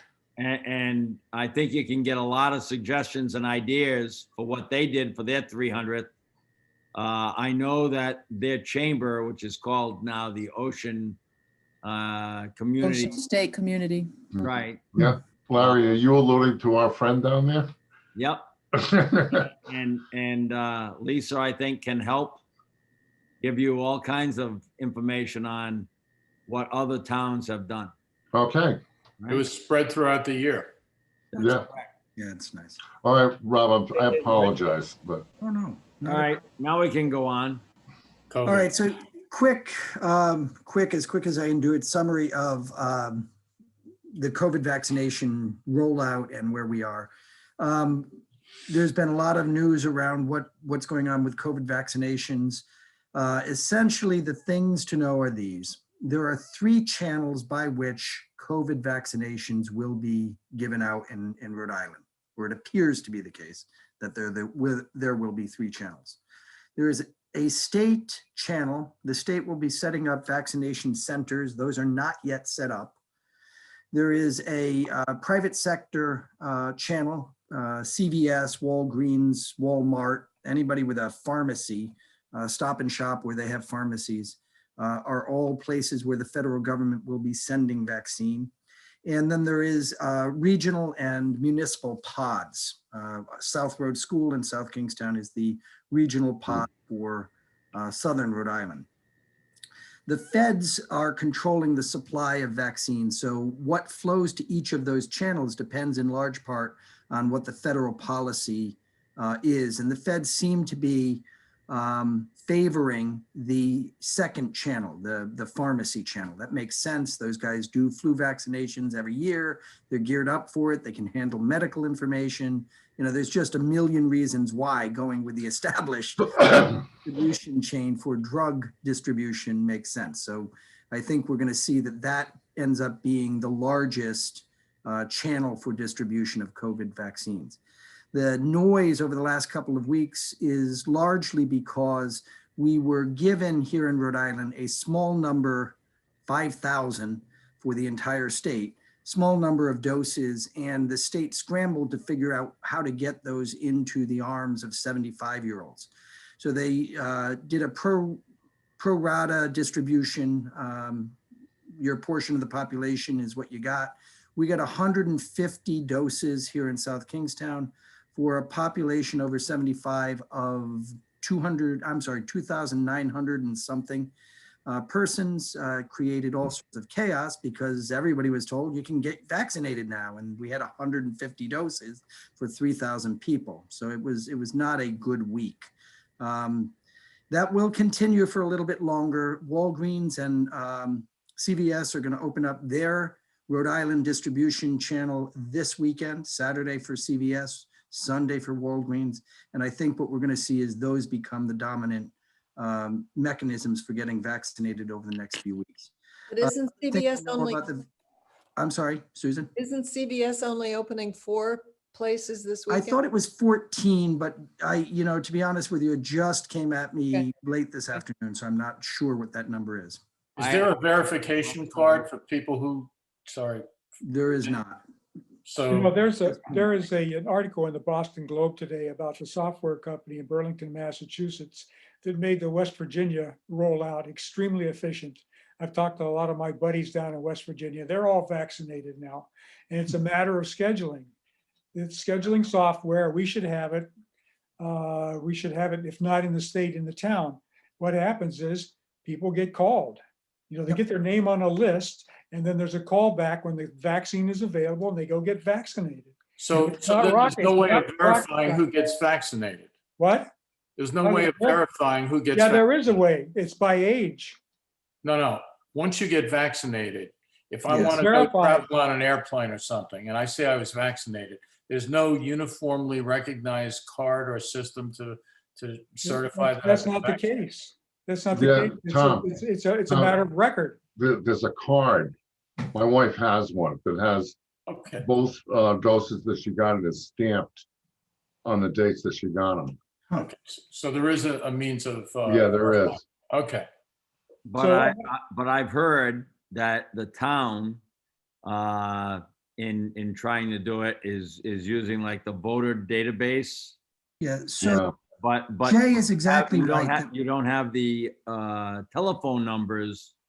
That's right. of- So of Jay is exactly right, that what you need in order to roll out a program is a list. You need a way to register people for their appointments. The towns in Rhode Island were notified on Thursday that they needed to have a list to vaccinate on Sunday. Jeez. Wow. So, what do you do with that? You go to your voter registration list because it's the only damn list you've got. So that's what. And you're right, Larry, not everybody wants to have their phone number on a voter registration list because they don't want to be called by the campaigns. So what we did was we took our voter registration list and we worked down the voter registration list from the oldest people in town. And with the 150 doses, we're only down to about the 97-year-olds. So it's going to be a while before we get to the 75-year-olds. Yeah, and there's supposedly a list of critical people, people like my wife, who doesn't have a spleen, who are very, very much prone to get infections. And Yes. that list has not been updated. Nobody's gone to the doctors and saying, who do you have that needs to get this vaccine more than other people? And the So it's kind of municipalities frustrating. Right. And the municipalities don't have access to those lists either, and really shouldn't, to be honest with you. You do not want, a rec facility or a senior center employee to have sensitive medical information about everybody in town. It's just No. not a great idea. No, it's not a good idea, but I mean, For you can't, handling, the state has the list yep. of people who are, critically need the vaccine. But But how is it updated? There's, So the next thing to know, there's the 3 channels, and the next thing to know is that the state's strategy for vaccination is to start with the oldest groups first and move down the ranks. But they are cumulative. So the 75 plus began the first week of February and will continue forever. In the middle of February, late February, the 70 to 74-year-olds come online. So you can think of it as the A group, then the A plus B group, then the 65s to 70. So it's the A plus the B plus the C, and they're cumulative as you go through the year. The 75-year-olds who are not lucky enough to get vaccinated early will have to be in the same bundle as everyone else, 70, 65, et cetera. All right, but how, With the how is flow of James White gonna vaccines, be involved? with the I'm flow of sorry? vaccines coming this so slowly, that's going to be a problem.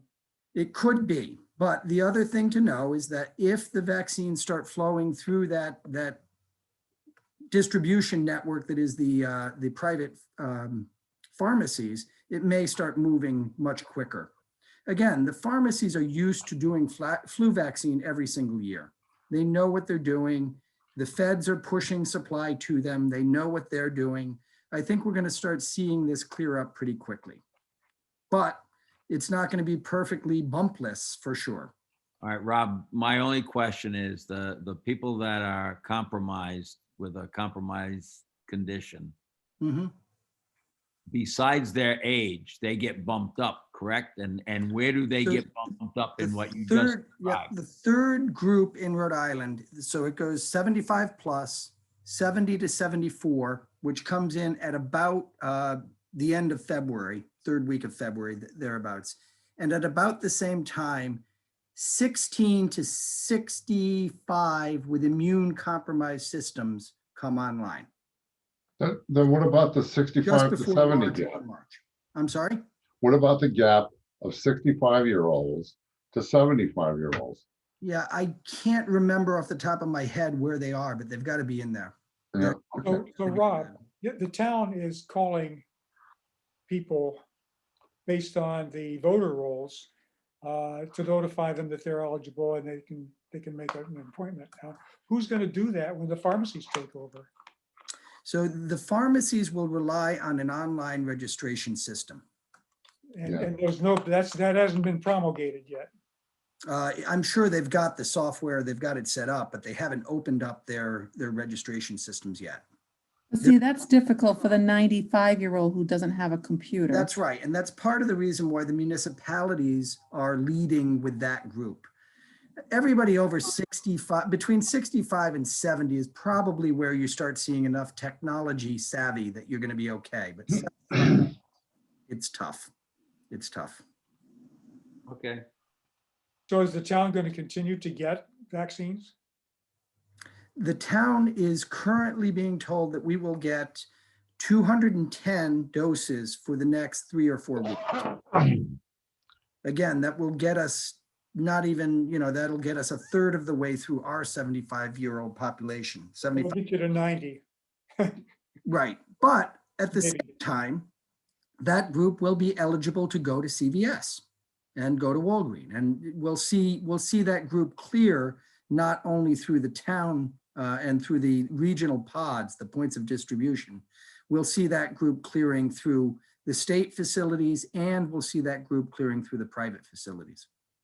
I mean, it makes sense that a public notice goes out and anybody who's, 85 to 90 or 100 or an over 85 or 95 plus, Between these few days, go to the pharmacy, show your ID or some kind of identification of Right.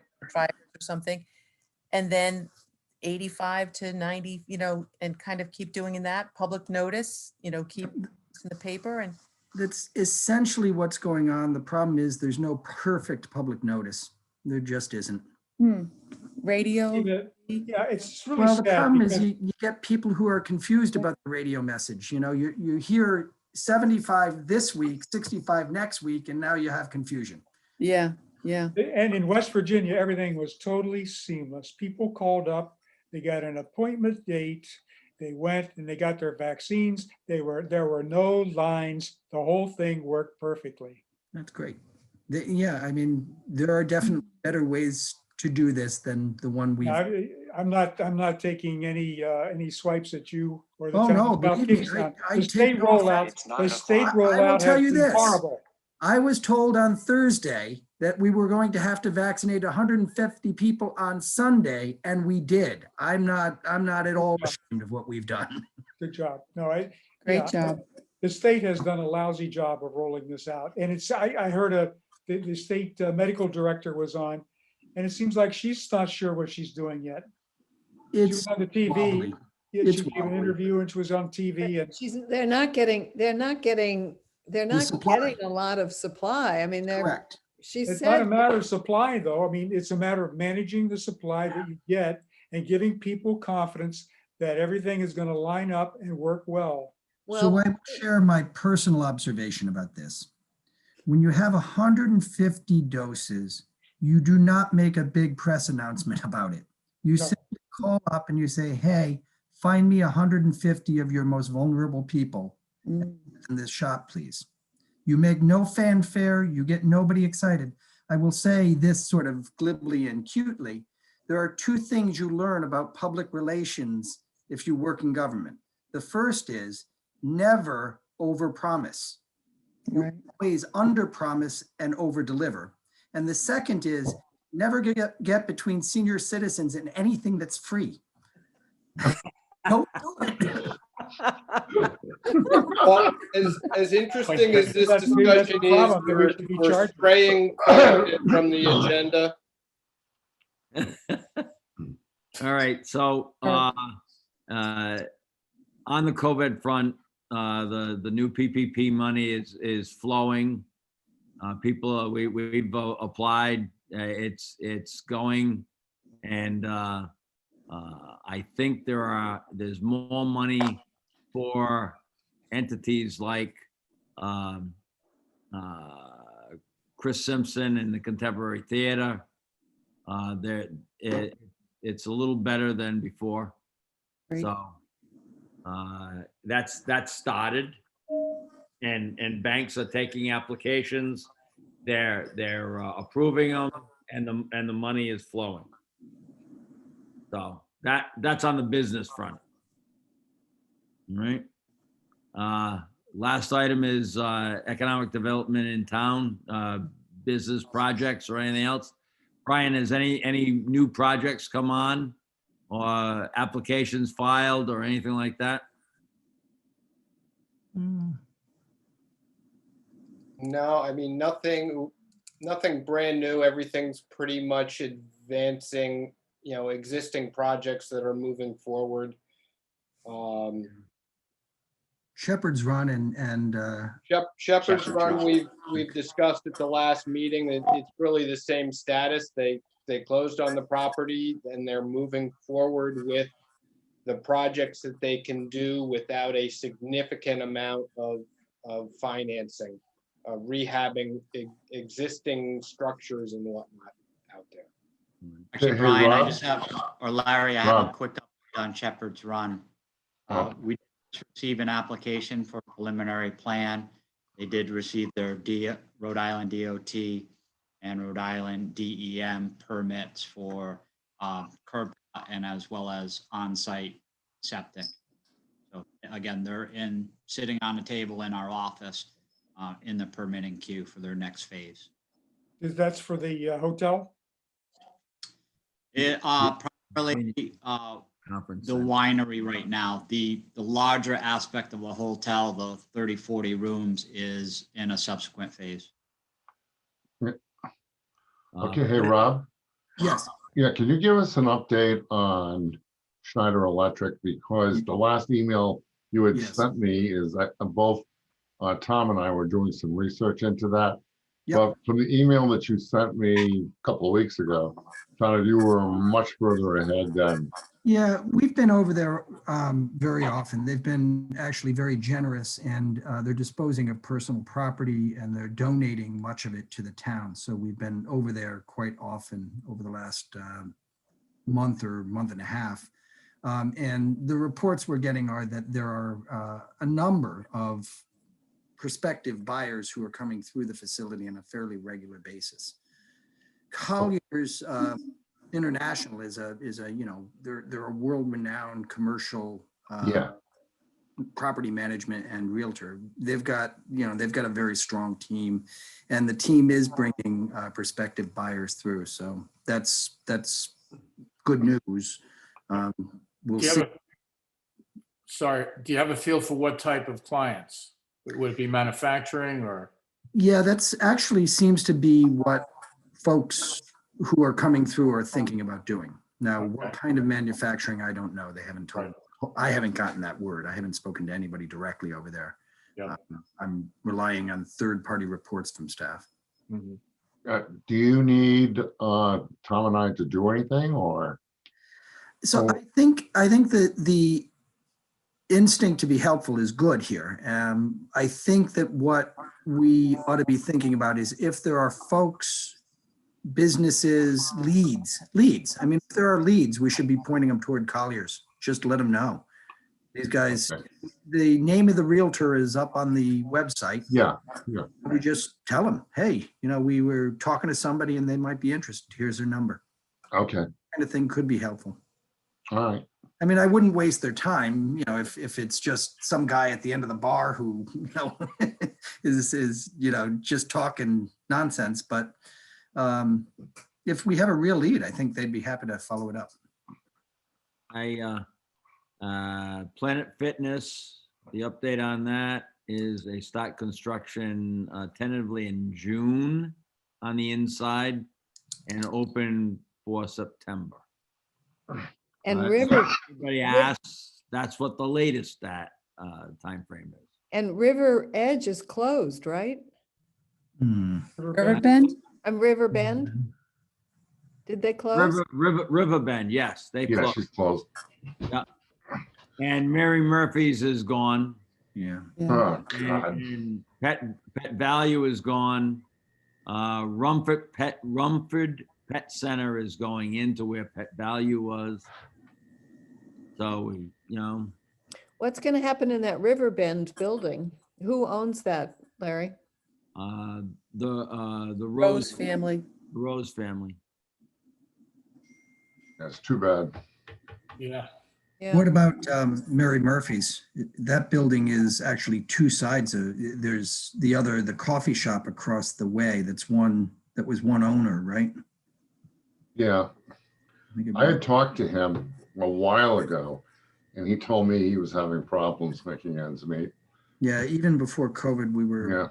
Yeah, they weren't doing well. No. And the Calf Bar that's next to Monroe Realty, that's moving. Oh, to, where?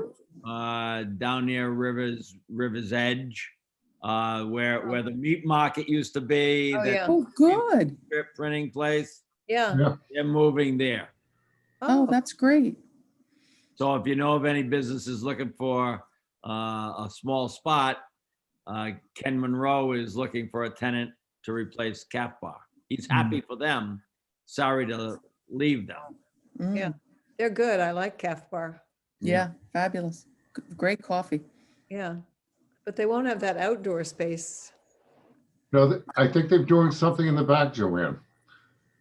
They seem that they want to put a deck back there. Oh, good. I think that's everything. What happened with the marijuana place? Which one? The state has not issued licenses. They So have, nothing has happened. Yeah. good. They have to have their lottery first. Right. And that's fallen into McKee's lap. So they have to do that. And then whoever wins, that will be the spot of the 9 spots in town that are looking for it. 9 spots in town? Yeah. I mean, there are a lot of spots. I don't know whether it's I don't 9. know, 7, 4. 9. I think it's 4, not 9. I think it's There are 4. a large number. There's a lot of them. That's a lot. Yeah. 4. 4 potential locations, not 4 Yeah, it would only be one if at the most. if it even gets picked in South Kingstown, because Yeah. It could be westerly. So Right. So that's not determined yet. Anything else? It's 9:09. I'm 9 minutes beyond my bedtime. Well, it's a good meeting though. Oh yeah, I think we came out the way we needed to. Yeah, I'm pleased with the outcome. good. And I'll entertain a motion to adjourn.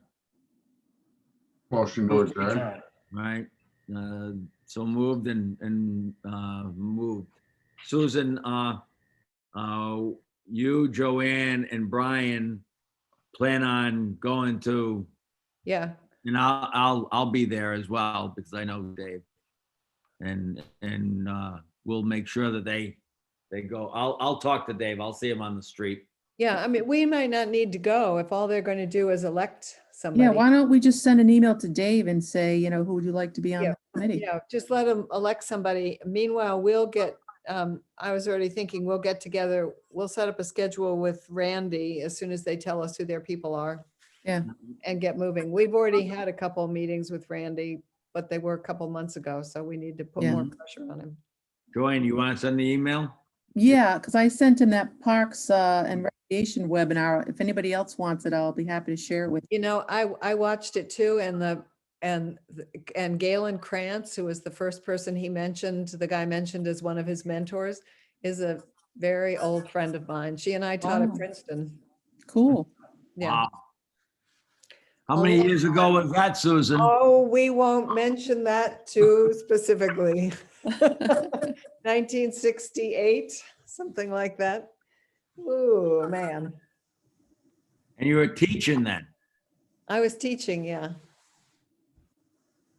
Oh, you could have had me You for a weren't, student. Susan, you weren't on Rob's 150 list that he had, so don't worry.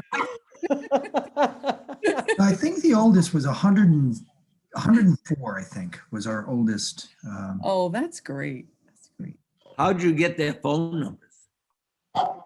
Off the voter registration list or off of the state's special needs emergency list. Yeah, there's that emergency list for people in a Great job. hurricane who need to be. All right, folks. Thank Okay. you. Adjourned. Good night, Well, everyone. Good night, everybody. Good night. Susan and Brian, I'll be in touch. Yeah, for sure. Okay. Bye-bye. Bye.